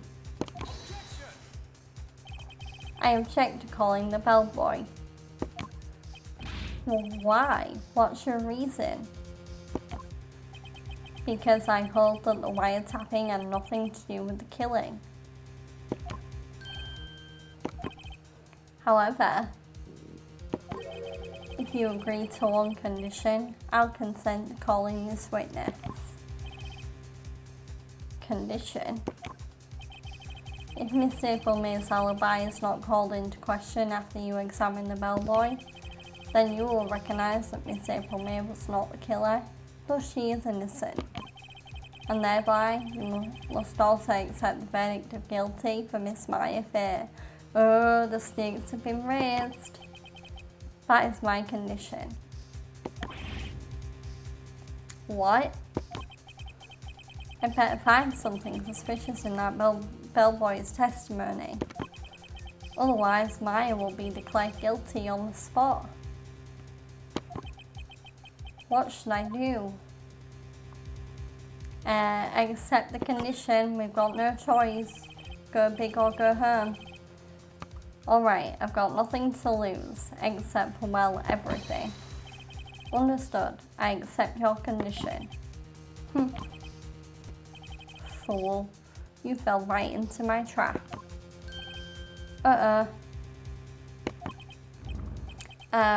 Wait. Very well. The court calls the hotel bellboy to the stand. Time to question the bellboy. I believe we're ready for the witness to testify. He certainly does look like a bellboy. Yes, sir. I received your summons in the middle of work, sir. I'm happy to be of service. That tea set looks rather heavy, so without further ado, the witness may begin his testimony. Very good, sir. Okay, let's question the bellboy. Well, we'll hear his testimony first, but... I am the head bellboy at the Fine Gatewater Hotel in business for 4 generations. I believe I received a call after 8 o'clock in the evening from my guest, Miss May. She asked for an iced coffee to be brought to her at 9 o'clock on the dot, sir. I brought it to her at precisely the requested time, of course. And I delivered the iced coffee to the guest, Miss May herself. I see. The defence may begin its cross-examination. Wow, that wasn't much of a testimony. Right. I'm ready, I hope. This is it. If I can't prove Miss May was involved with the murder now, Maya will be finished. And we can't have that. We have to prove that Maya is innocent. Somehow. Let's press this one. What exactly is it you do at the hotel? Why, anything required of me, sir? I check in guests, I check out guests. I clean rooms, I make beds. I even deliver room service, sir. I check Miss May in personally. Are you always so prim? Mr. Wright, you will refrain from asking frivolous questions. Let's press this one. The more information we get, the better. Are you sure it was Miss May on the phone? Absolutely, sir. How can you be so certain? I checked Miss May personally, sir. Not only did I see her in all her stunning radiance, but I also heard her voice. And then I saw them, and ahem, oh my. The point being, I remembered her quite well, sir. Yeah, obviously, given that you're furiously blushing. Yes, what then? She asked for an iced coffee to be brought to her, so we'll press this one. 9 o'clock on the dot, you say? Yes, I confirmed that detail several times. She was watching a program on the TV and wished to drink after she finished there. 9 o'clock, time of the murder.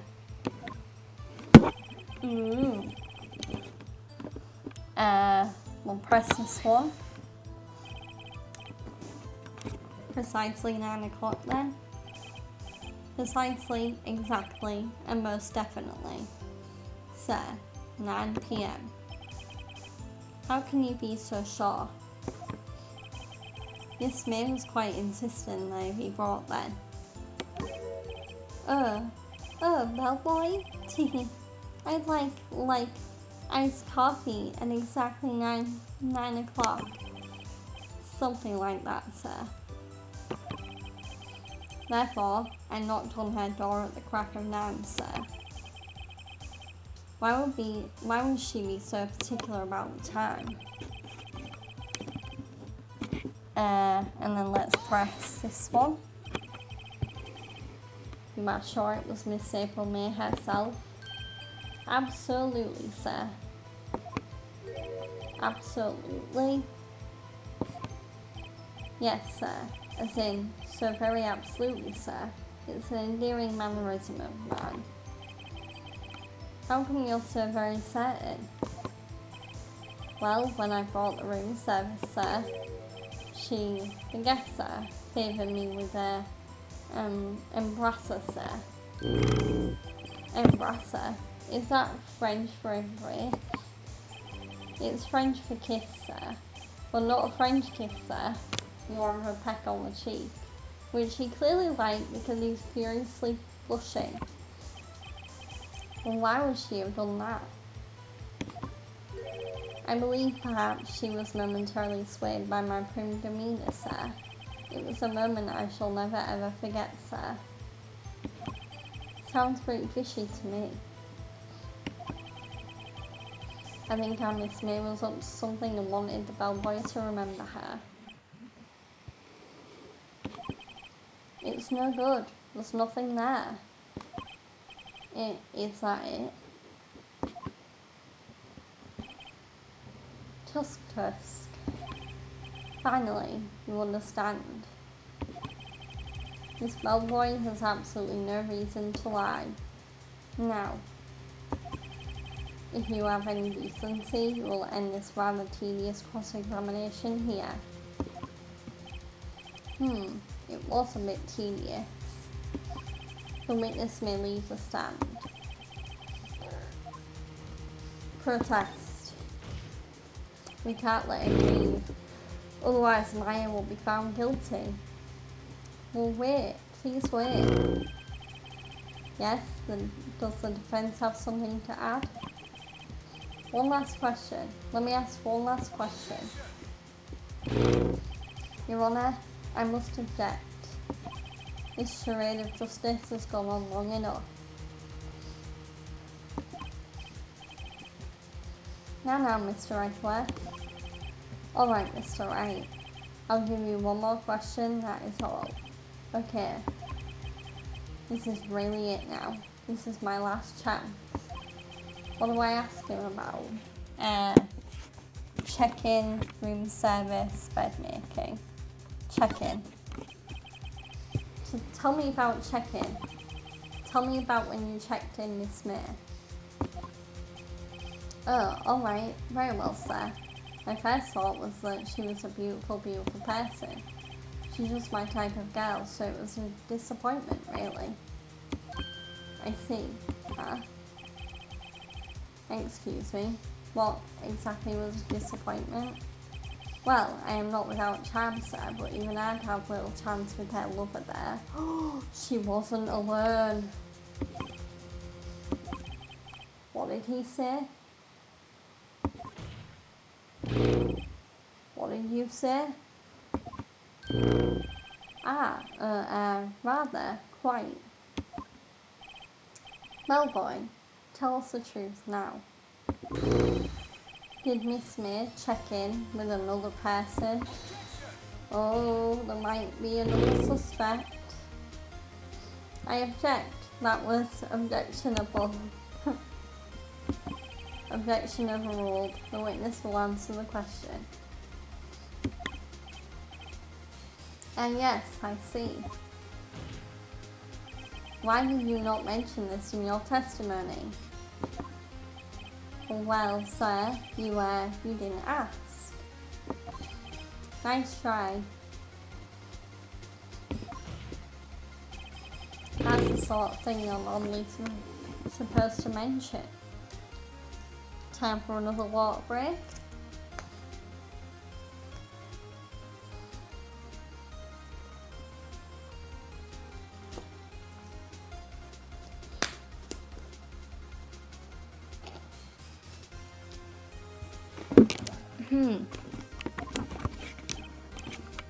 Yes, quite.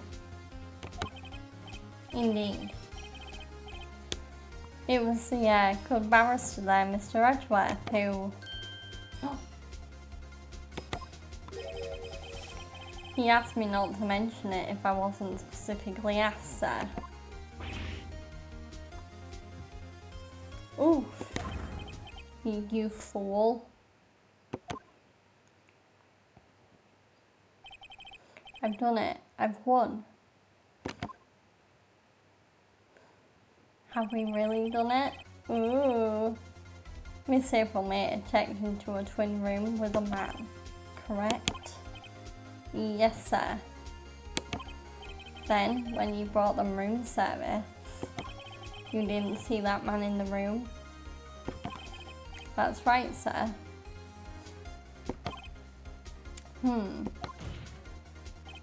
Your Honour,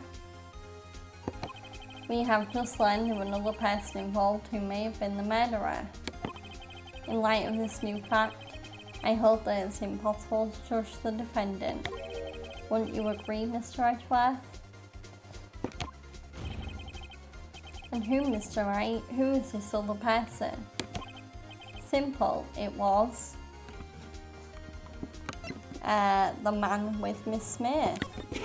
Clearly. The man who checked in with Miss May. Ooh. That knocked Edgeworth for a loop. Your Honour, as has been previously revealed, Miss April May was tapping the victim's phone. Yet Miss May herself has an alibi at the time of the murder. However, that does not clear the man that was with her. The bellboy saw no one else in the room at the time of the murder. My, what a convenient little setup, but it's too late. Too late? I suppose you'd like it if it was too late, wouldn't you? After all, it was you who hid the evidence of the other man from this court. Oof. Upstart, amateur. These accusations are ludicrous. Enough. The court acknowledges the defence's argument. I expect the prosecution and defense to look into the matter fully. Am I understood? Yes. Yes, Your Honour. That is all today for the trial of my affair. Court is adjourned. So we haven't won. We're gonna investigate a bit more and hopefully look more into this mystery man that was with our pink lady, so to speak. Mr. Wright, you were amazing in there. Really? I think I might be your newest fan. But I was just doing my job, you know. Then again, that other attorney was pretty cool too. Huh? That face of his with his eyes wide and trembling lips. It sent shivers up my spine. It's nice to see Maya's looking happier. If you say so. So, what happens with me? Do I get to go home now? Well, no, I don't think so. Not yet. Oh, I see. But I got a great lead in today's trial. A lead? That man with Miss May. He's the key. Oh, I get it. What happened to Miss May after that anyway? I heard they arrested her. I guess she's learning her charms won't work everywhere. She's probably at the detention centre now. I may have to go down there later. Anyway, this case is far from closed. Yes, sir. I'm going to find out more about this man. You think he's the one who... Maybe so. Sis. Don't worry, I'll find him by tomorrow, I promise. I'm counting on you.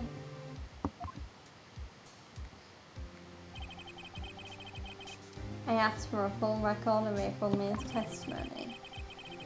I thought it might come in handy during the trial tomorrow. But now I have it, I'm not so sure. Most of her testimony was all lies. In fact, there's only one part that hasn't been stricken from the record. So, yeah, how the victim dodged the attack. I don't know how much good this will do me at all now. Anyway, time to hit the pavement and do some investigating. Maya doesn't belong in that detention centre, and it's up to me to set her free. So yeah, so we're going back to investigation mode, and hopefully we're gonna really get to the bottom of it this time.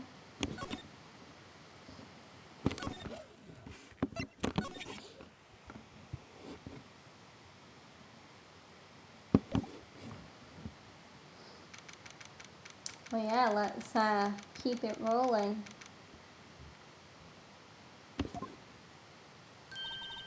Oh great, we're starting off with her. Well, hello. I didn't expect anyone to visit me in such a dank place as this. It's really quite moving. Not, you stinking lawyer. I hope you die. Have you come to laugh? Yes, laugh at the fall of Miss May. No, not really. It's something I wanted to ask. Unfortunately, there is nothing I want to be asked. Haven't you done enough questioning, you spiky head?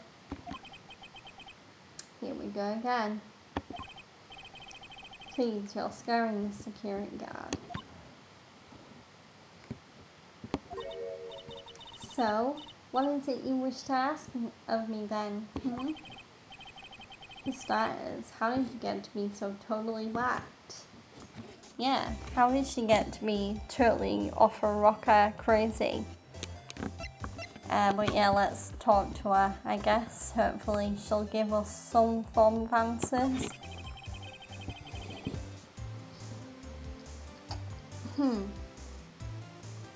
About the man who stayed with you in your hotel room.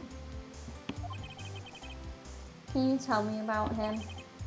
Where is he? Come on. No way, Jose. Maybe if I have something to get to talk.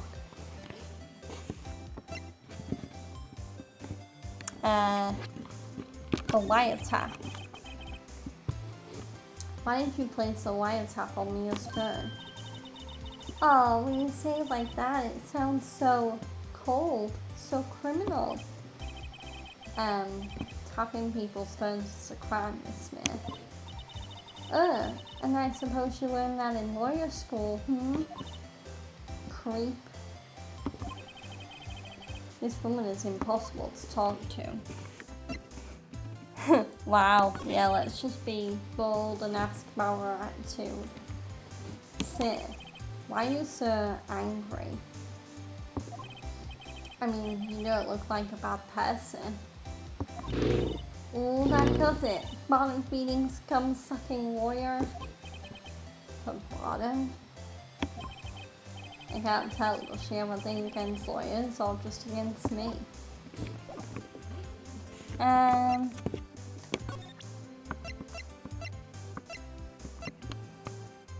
Yeah, let's see how she reacts to the wiretap.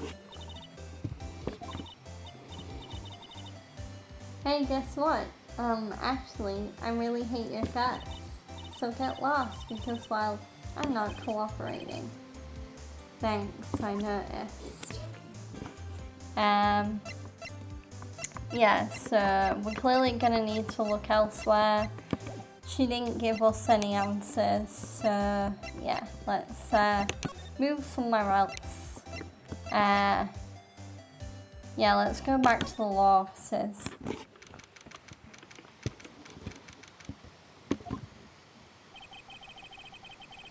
Looks like forensics has taken the day off today. Detective Gumshoe's nowhere in sight. The police really gave this place a working over. I doubt there are any valuable clues left. Suppose it can't hurt to take a look around though. Oh yeah. Let's look in the case. Maybe look in the files. You couldn't cram more legal books in here, even if you wanted to. All the cases that the chief worked on are filed here. Are some of the files missing? Nah, I'm imagining things. So there might be some missing files. Mia's desk. Perfectly clean, as always. The only thing that's missing is Mia.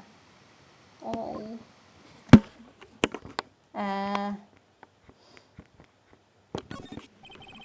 Mia's favourite potted plant. I guess I'll have to water it now. Yep. Yeah, it doesn't seem that there's anything here. That's just an old movie poster. Yeah. So let's go to the... Oh, hang on. Roast Bag Lofts looks different.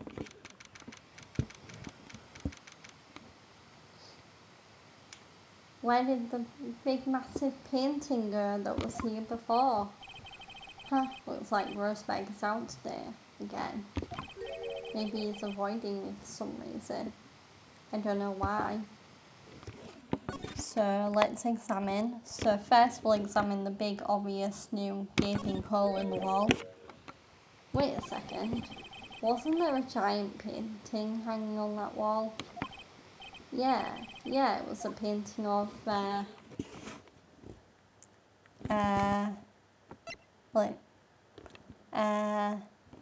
it was men, but was it fishermen? Wasn't it? It wasn't a very memorable painting anyhow. Ooh, there's a picture on the desk. That wasn't there before. What's this? Old photos? There are 2 lying here. Something's been written in pencil on the backs. DL6 incident, Exhibit A. DL6 incident, Exhibit B. Let's take a look at these.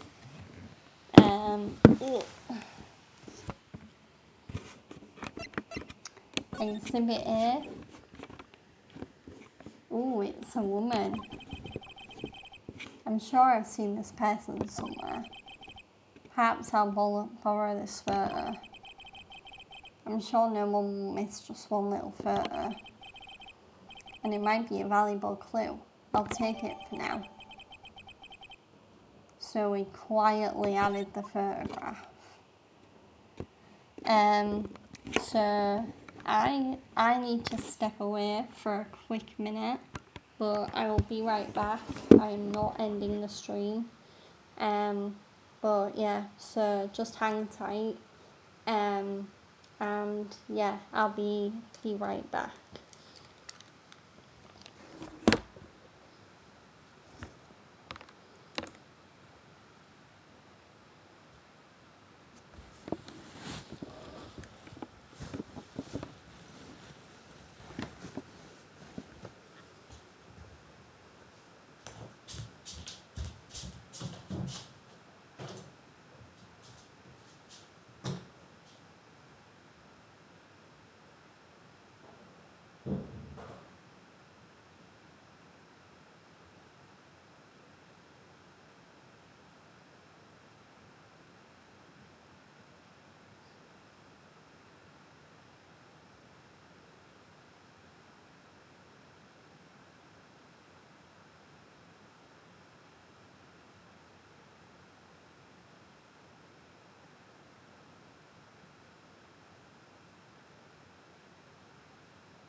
Okay, I am back. Thank you for hanging on for a quick second. So yeah, let's look at that other photo, because there was another photo. Oh my, a guy with very purple hair. Yeah, let's actually swap a photo, because just going on the basis that we're looking for a man and not a woman. Yeah, let's swap photos because something tells me this photo might be important. So yeah. So I think we've examined all we can here. So now let's move and yeah, let's actually show this photo to Miss April May and see if it causes any reaction within her. You again? Can you take a hint and stay gone? Hey, the only reason I'm back here is because you won't talk to me. Oh, so it's my fault now? You don't just have spiky hair, you also have a spiky heart. That does it. When this case is done, I'm shaving my head. Wow. So yeah, let's present this photo and see if it causes anything. Have a look at this. Look, I've said several times, I'm not telling you. Oh, I think I just hit the jackpot.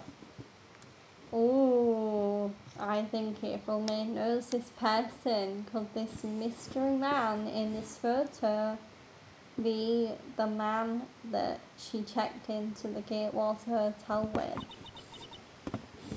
Where did you... Aha, a reaction. This is him, isn't it? What? Who? When? Why? It is him. This is the man who stayed in your hotel room the night of the murder. No, that's not right. Nice try, Miss Cooperative. Do you have proof that it was him? Yeah, proof. Show me proof. I'm so close. Yeah, so, I don't think we have proof that it was him right now. Oh, we can talk to her about that man there. About the man who stayed with you in your hotel room. Can you tell me about him? Where is he? I'm not telling. Look, he's being accused of murder. I don't think you want to be protecting him. Would you have sold out the latest fade to the cops? No. See? Damn. Maybe if I had something to get to talk. Well, we already showed her the photo. So actually, let's see if... So let's move back to the Grossberg law offices. And let's take the photo of that woman and see if that also sets off a reaction in someone.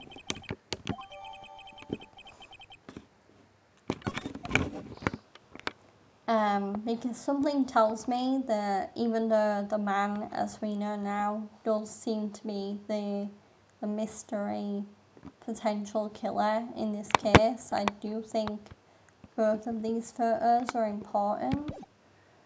So, yeah.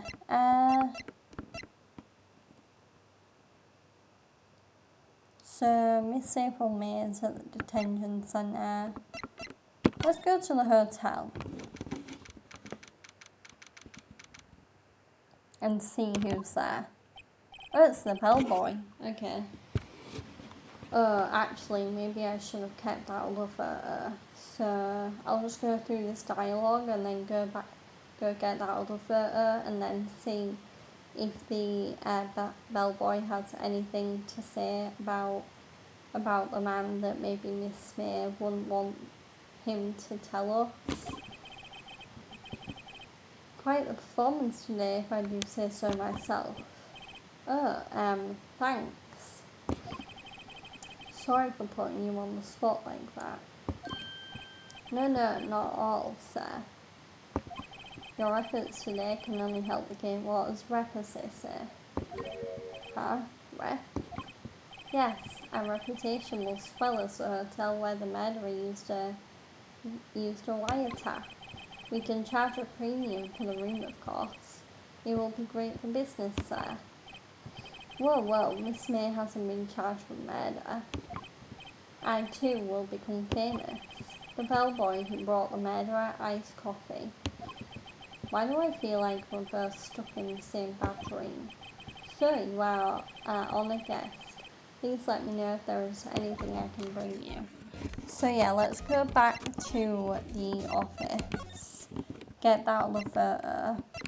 And then we'll see if the bellboy has anything to say about him. So yeah, let's swap photos. And then, yeah, let's go to the Gatewater Hotel and then show it to the bellboy. Take a look at this photo. Oh, the bellboy just straight up confirmed it. Wow, we didn't even have to make him budge or anything. So we know for sure now that that is the man that checked in with Miss May to the hotel. Yeah, so this mystery man is our prime suspect. So yeah, I think our next job will be to find him.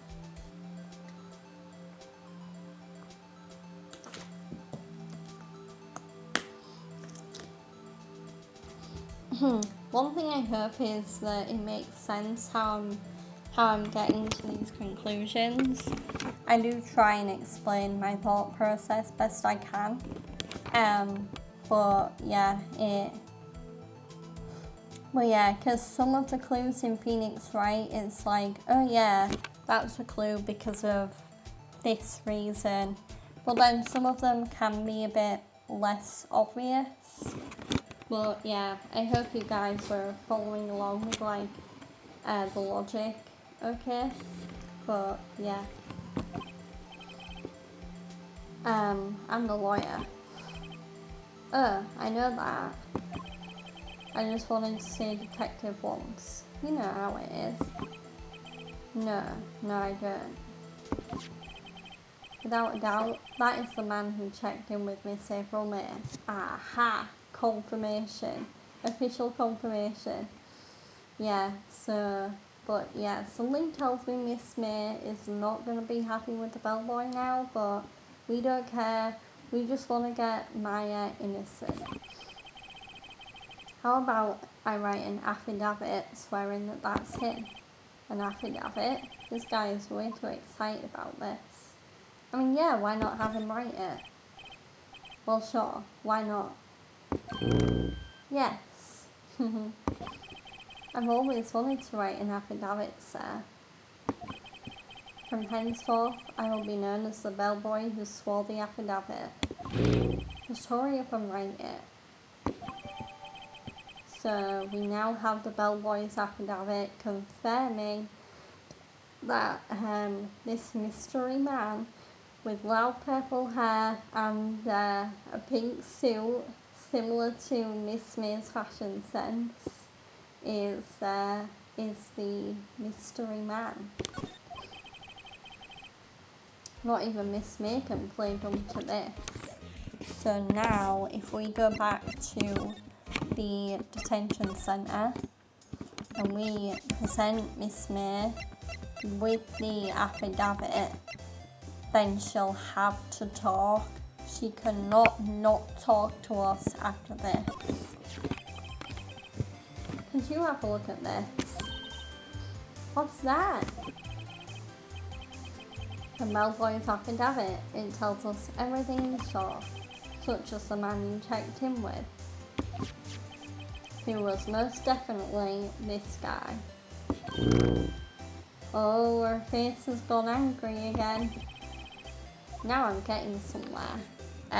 Clearly we're gonna push her hard. This is it, all or nothing. Time to do a little bluff.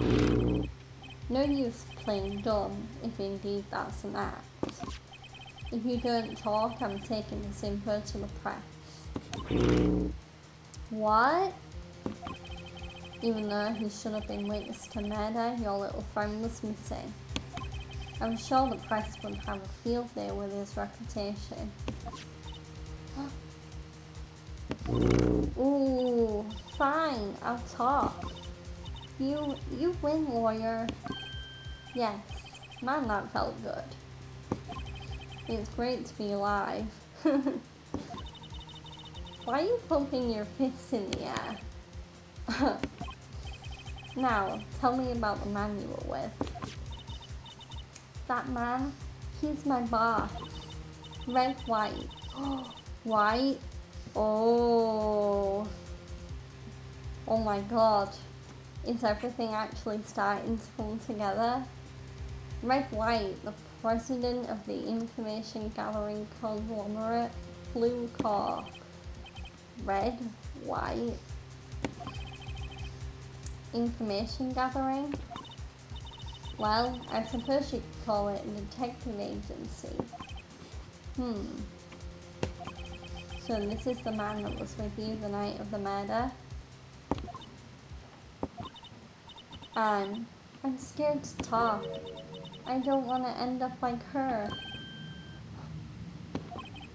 It's okay. I'll just ask Mr. White himself. Can you tell me where Blue Corp is located?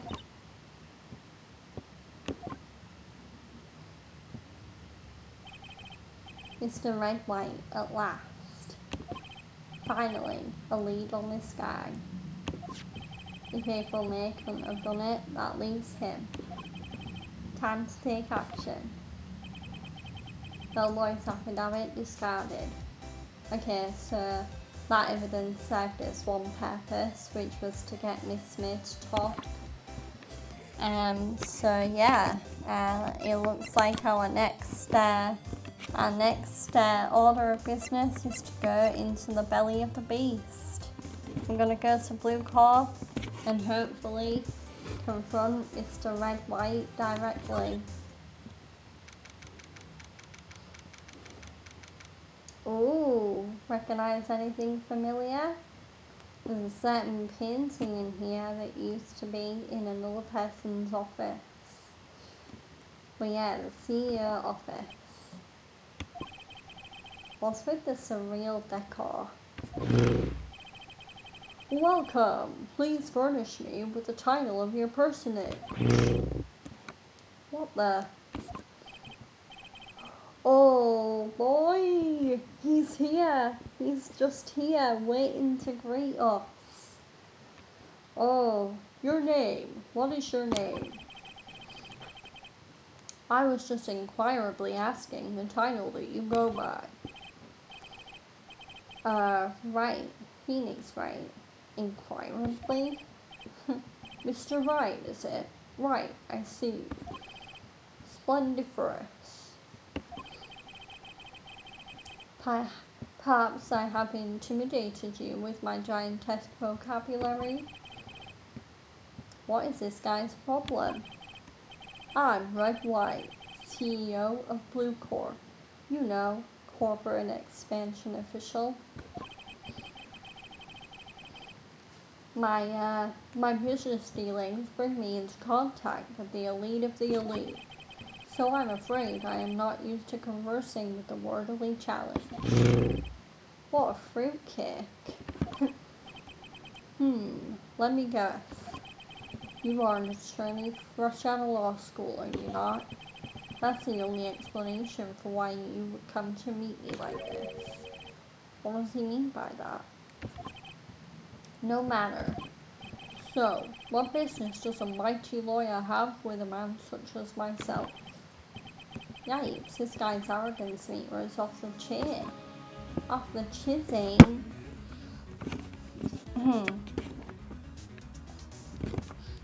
quick water break, because, yeah, that, like, pompous, arrogant voice, takes some doing, especially when you're a female, like me.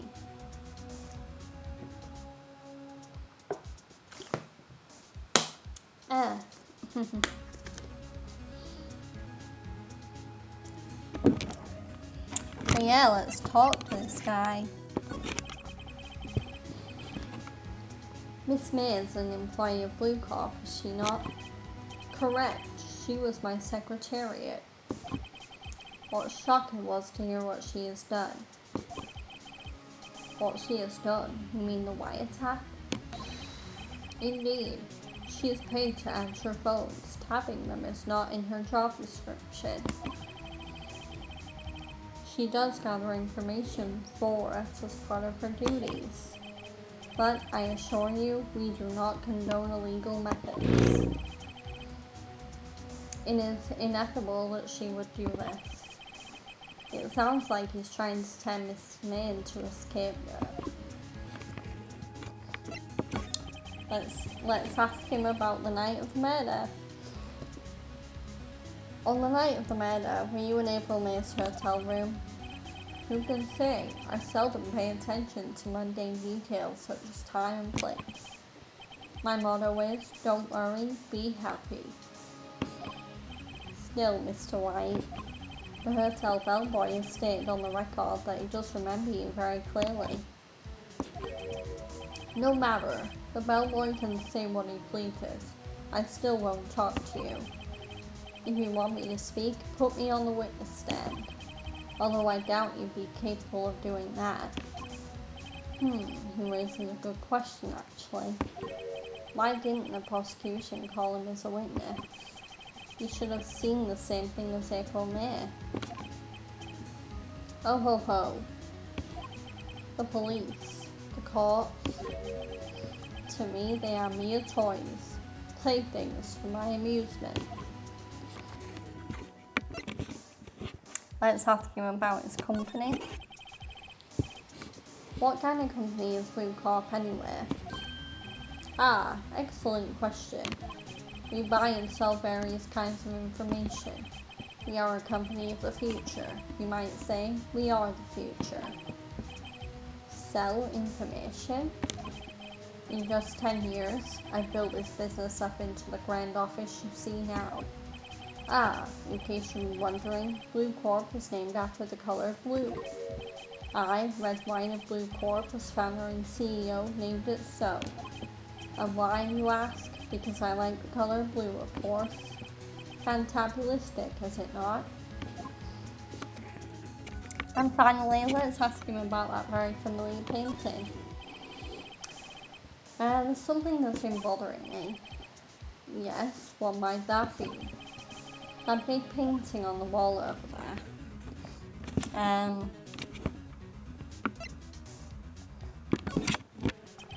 Yeah, we have seen it before, so let's be honest. You know, I've actually seen that painting before. Oh. Just yesterday, actually. Your point being? My point is simple, and rather my question is simple. Why is that painting hanging on your wall? Mr. Wrong, was it? Right. It appears you do not fully grasp your position here. I ask again, who are you? A lawyer? No, my feeble friend, a mere lawyer. Worth nothing. Zilch. Zippo. Nada. Just like that sorry excuse for an attorney, Grody Burger. Ooh, what? Oof. He punched me. Well, Mr. Lawyer, what will you do now, eh? Charge me with assault? Charge away, I welcome it, for it is you who will be found guilty. What? Heed my exposition. The police, the courts, they all do my bidding. So you say. But I wonder, is that kind of control really possible? I don't expect you to understand. It is a world beyond your compensation. You came here from Crody Burgers, I presume. Mr. Grossbags, yes. Then you must ask him, why is it that this painting of his hangs here? Perhaps then he will tell you. Perhaps he will explain how a man can live life purely for personal profit. Go now, skedaddle. There is nothing more to discuss. Okay, let's go ask Grossbag about the painting, I guess.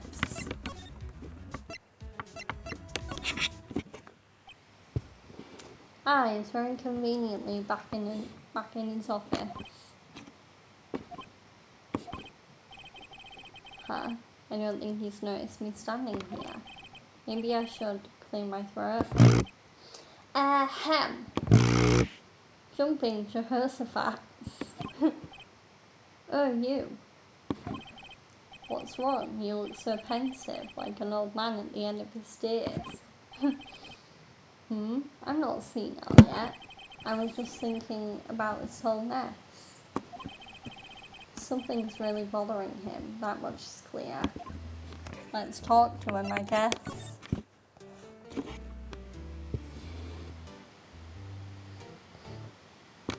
Today's trial?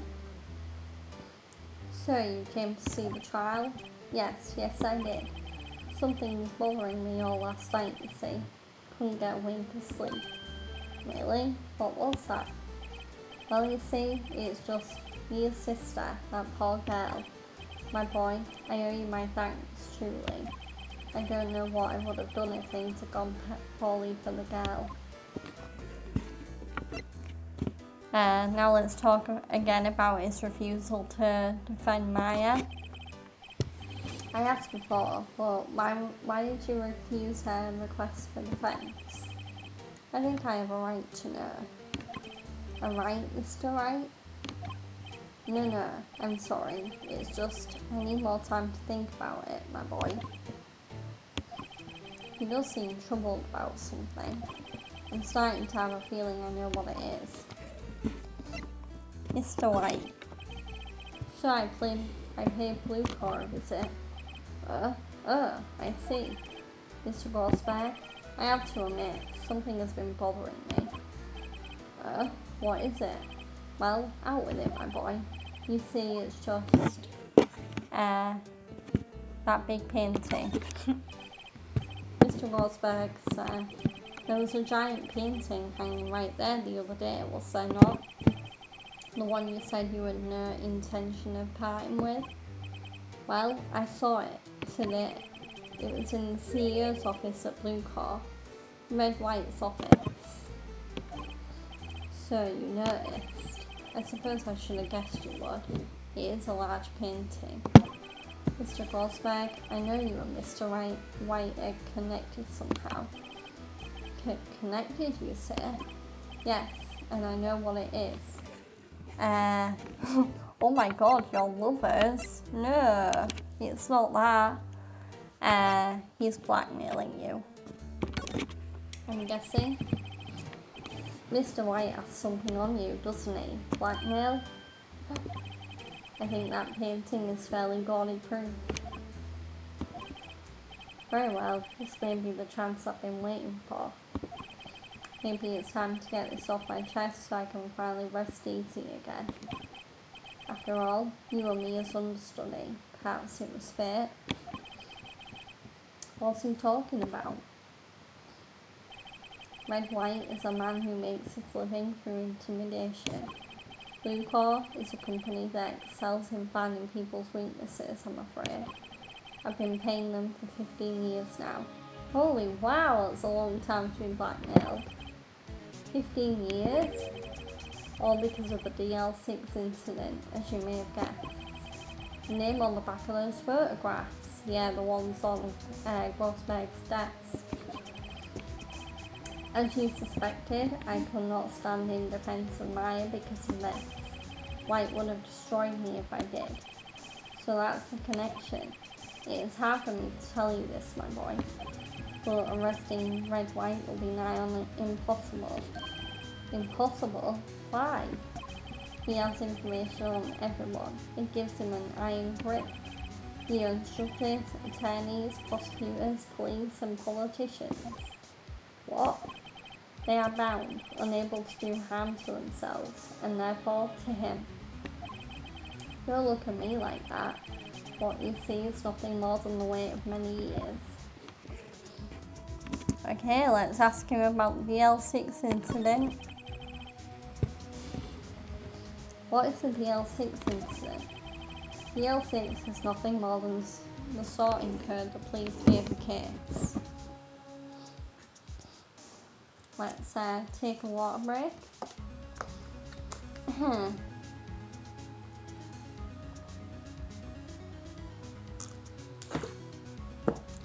There we go.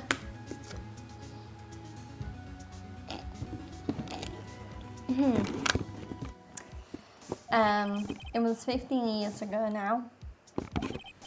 I received a request from a medium, a spirit medium. A medium? Her name was Misty Fair. Fair? Indeed, she was Mia's mother.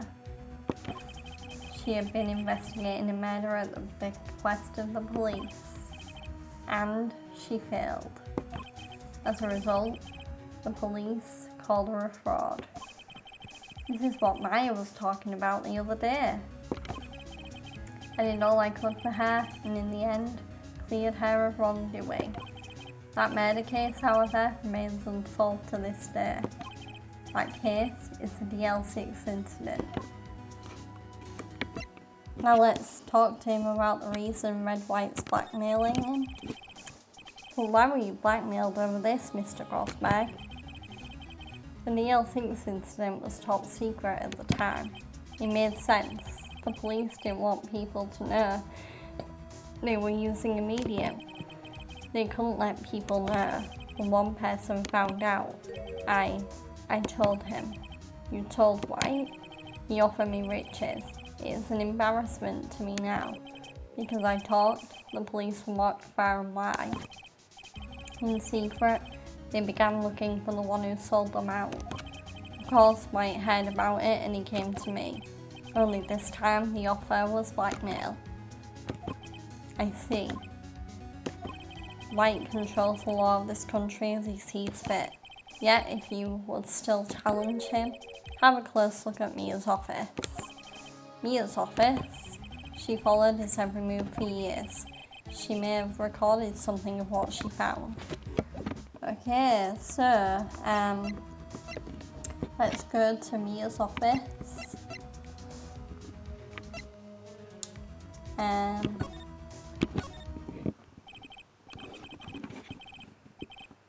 It's funny, looking at this room, it seems so normal. Hard to imagine a murder took place here. Mr. Rosberg said there would be clues. Maybe I should have another look. So yeah, let's try looking in the files again. All the cases the chief ever worked on are filed here. They're in alphabetical order. Let's take a look. Which file should I look at? Let's go A to I, because there might be something on maybe the Fair family.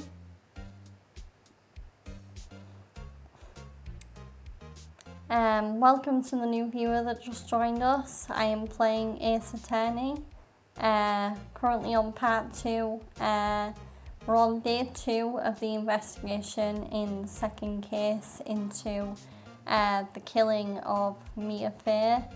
Yeah.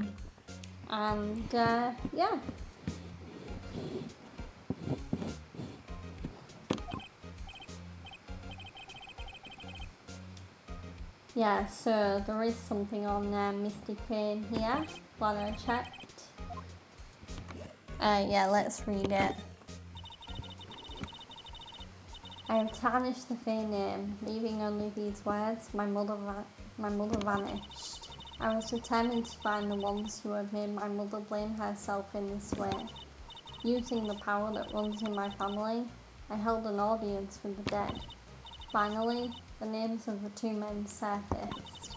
One was Marvin Rosberg, a lawyer who sold my mother's information for riches. The other was the man who sold that information to the press. His parasite, who makes his fortune on threats and coercion. His name is... the record stops there. Oh, of course it stops before we get to the good part. Sir, me and you Rosberg. Yeah, let's see.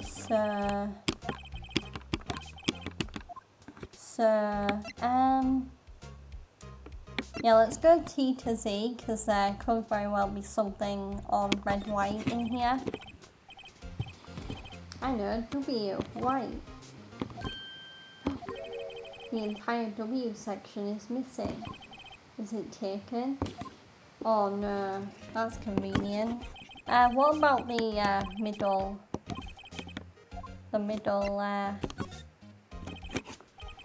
G to S?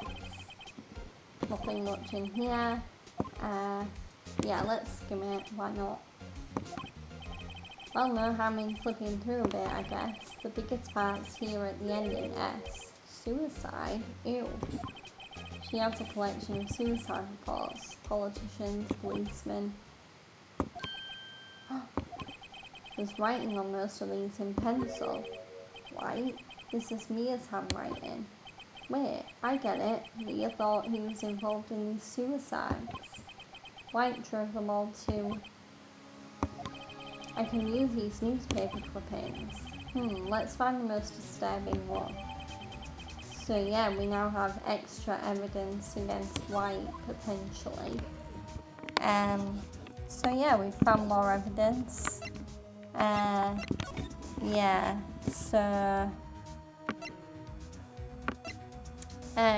so let's go to, I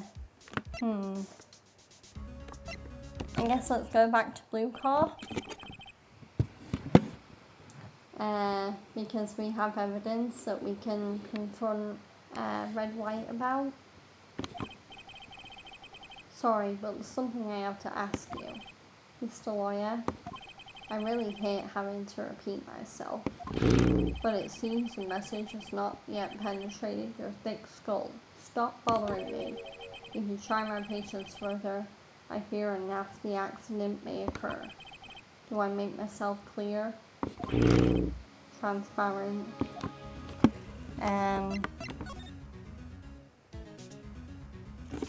Okay, we have new things to talk to him about.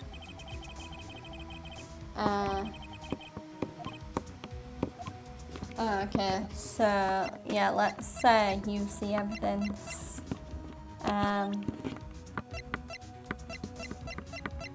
So yeah.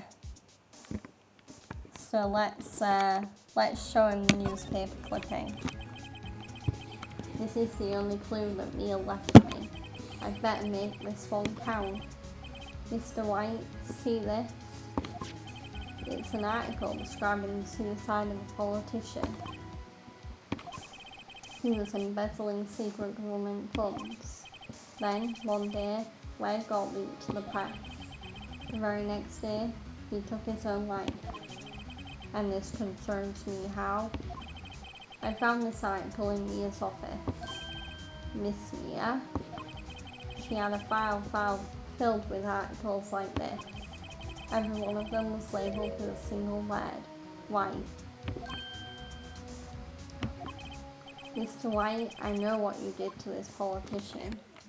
You blackmailed him, obviously. You were blackmailing him. Blackmail? Not just him either. You were threatening and coercing hundreds of others. You were involved in all the suicide cases that Mia investigated. This company is built on blackmail. I'm right, aren't I? What a bizarre accusation. Mr. Wrong. What is it that you should be doing now? Investigating me? No. I think not. You should be searching for the one who killed Miss Mia. Secretary's office, hello. Mr. Wrong will be leaving now. Yes, sir. I'll send someone right away. Wait a second, Mr. White. You're right or you're wrong? You're wrong. You're wrong, Mr. White. Excuse me. What I should be doing now is going after you. Just what are you insinuating? Mia was on to you. She was keeping tabs. For this reason, you had April May tapping her phone. Then, Mia was murdered, and all the documents about you mysteriously disappeared. So, the culprit would be... Even a child could work it out, Mr. White. You did it. Secretary's office. You won't be needing an escort from Mr. Wrong. Instead, please connect me to the public prosecutor's office. Of course, sir. One moment, please. White, that you? What are you doing calling me at a time like this? Hello, Chief Prosecutor. I've changed my mind. I want to testify tomorrow. What's this about? A Mia Fay case. I witnessed the murder, you see. And thus, as a very important witness, I would like to testify. What? Why now? I thought you said you didn't want to go to court. Quietude. I told you I changed my mind, didn't I? Oh, and one other thing. Send the police over here right away. The man is standing right in front of me. He looks dazed but could be violent. What? What man? Are you even listening? The executioner, the hatchet man, the liquidator, the killer man. What? Mr. White, this isn't one of those. Chief Prosecutor, I do not believe you were in a position to freely offer your opinions to me, correct? I'm telling you to send the police now. Did I not tell you, Mr. Wrong? You are a mere lawyer. As for Miss Mia, how dare you? I'll point the finger at you and you'll be tried as Miss Mia's killer. The case is as good as settled. No lawyer of any worth will defend you. I have friends in the local lawyers association, you see. You'll be given a lawyer so stupendously inept that they make even you look competent. I feel faint. Detective Gumshoe reporting, sir. Ah, books. Harry books. Right, actually. Phoenix, right. And my friend's name is Larry. Oh, right. Sorry, pal. But was that murderer, right? Detective Gumshoe. I present to you the man who killed Miss Mia Fay. What? Take this despicable human being into custody. Farewell, Mr. Wrong.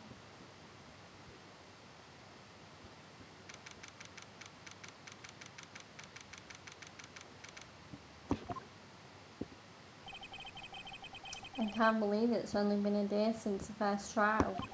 My trial begins tomorrow. White's going to set a trap for me.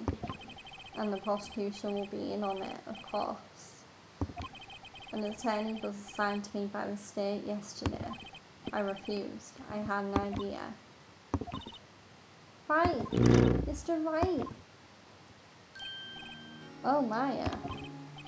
Great, they let you out of detention. Just now, yes. It's all thanks to you. Ha, now I'm afraid we've switched places. What? You mean you... I explained what had happened to Maya. I don't believe it. How many people does that man need to destroy before he's satisfied? My mother, my sister, and now you. This has gone too far. Mr. Wright, please tell me, is there anything I can do? Well, cheer me on in court. Well, you could cheer for me in court. Cheer for you? You mean like a cheerleader? Yeah, like that. Alright, leave it to me. I better go get a uniform and some pom-poms. Wait. What? I'm kidding. It was a joke. No way. No, really. I was kidding. But thanks. It's good to know you're on my side. And there really isn't anything you can do for me anyway. But I can't just sit here and do nothing. I've got to give that man a piece of my mind. Just a piece. Okay. Then, come to the trial tomorrow. Okay. I'll be there. I'll show them a thing or two.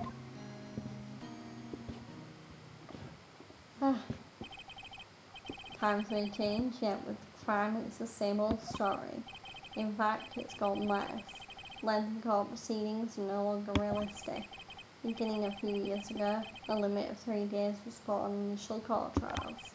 Almost all finished in a day, most with a guilty verdict. I never thought I would end up in the defendant chair myself in this case, with the true culprit appearing as a star witness. This is it. Tomorrow, it's me or him.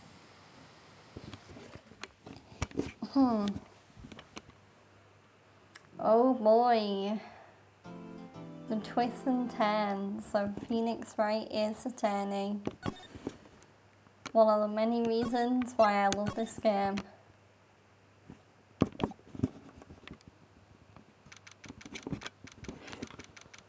And I'm gonna be very mean and leave this on a cliffhanger because I do unfortunately have to wrap up here. But yeah, wow. This case is so good. It's definitely one of my favourite early cases in the Phoenix Wright trilogy. And I cannot wait to continue this the next time I play this on stream, which will not be tomorrow when I'm back on. Tomorrow I will be continuing my Yakuza 0 playthrough. So I do hope you can make it for that. The time for that is undecided as of now, but yeah. I'm just going to save again just to make sure I've saved it, and then so now I'm going to decide who I'm going to raid.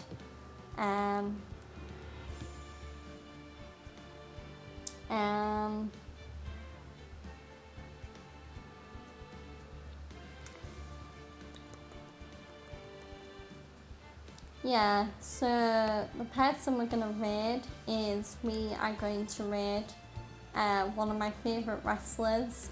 For those that don't know, I am a huge wrestling fan.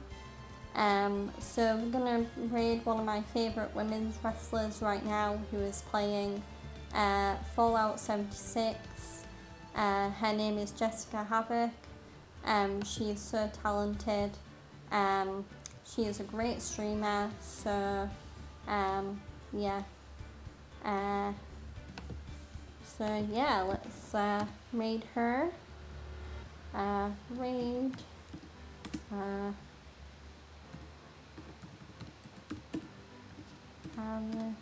Just make sure I spelt that right.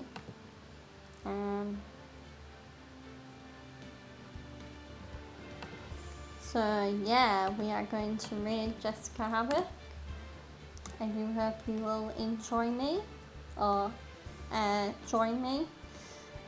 But yeah, I'll be back tomorrow with Yakuza 0. So yeah, until then, let's raid Jessica Havoc, and then I'll be back tomorrow. So yeah, thanks for joining me, guys.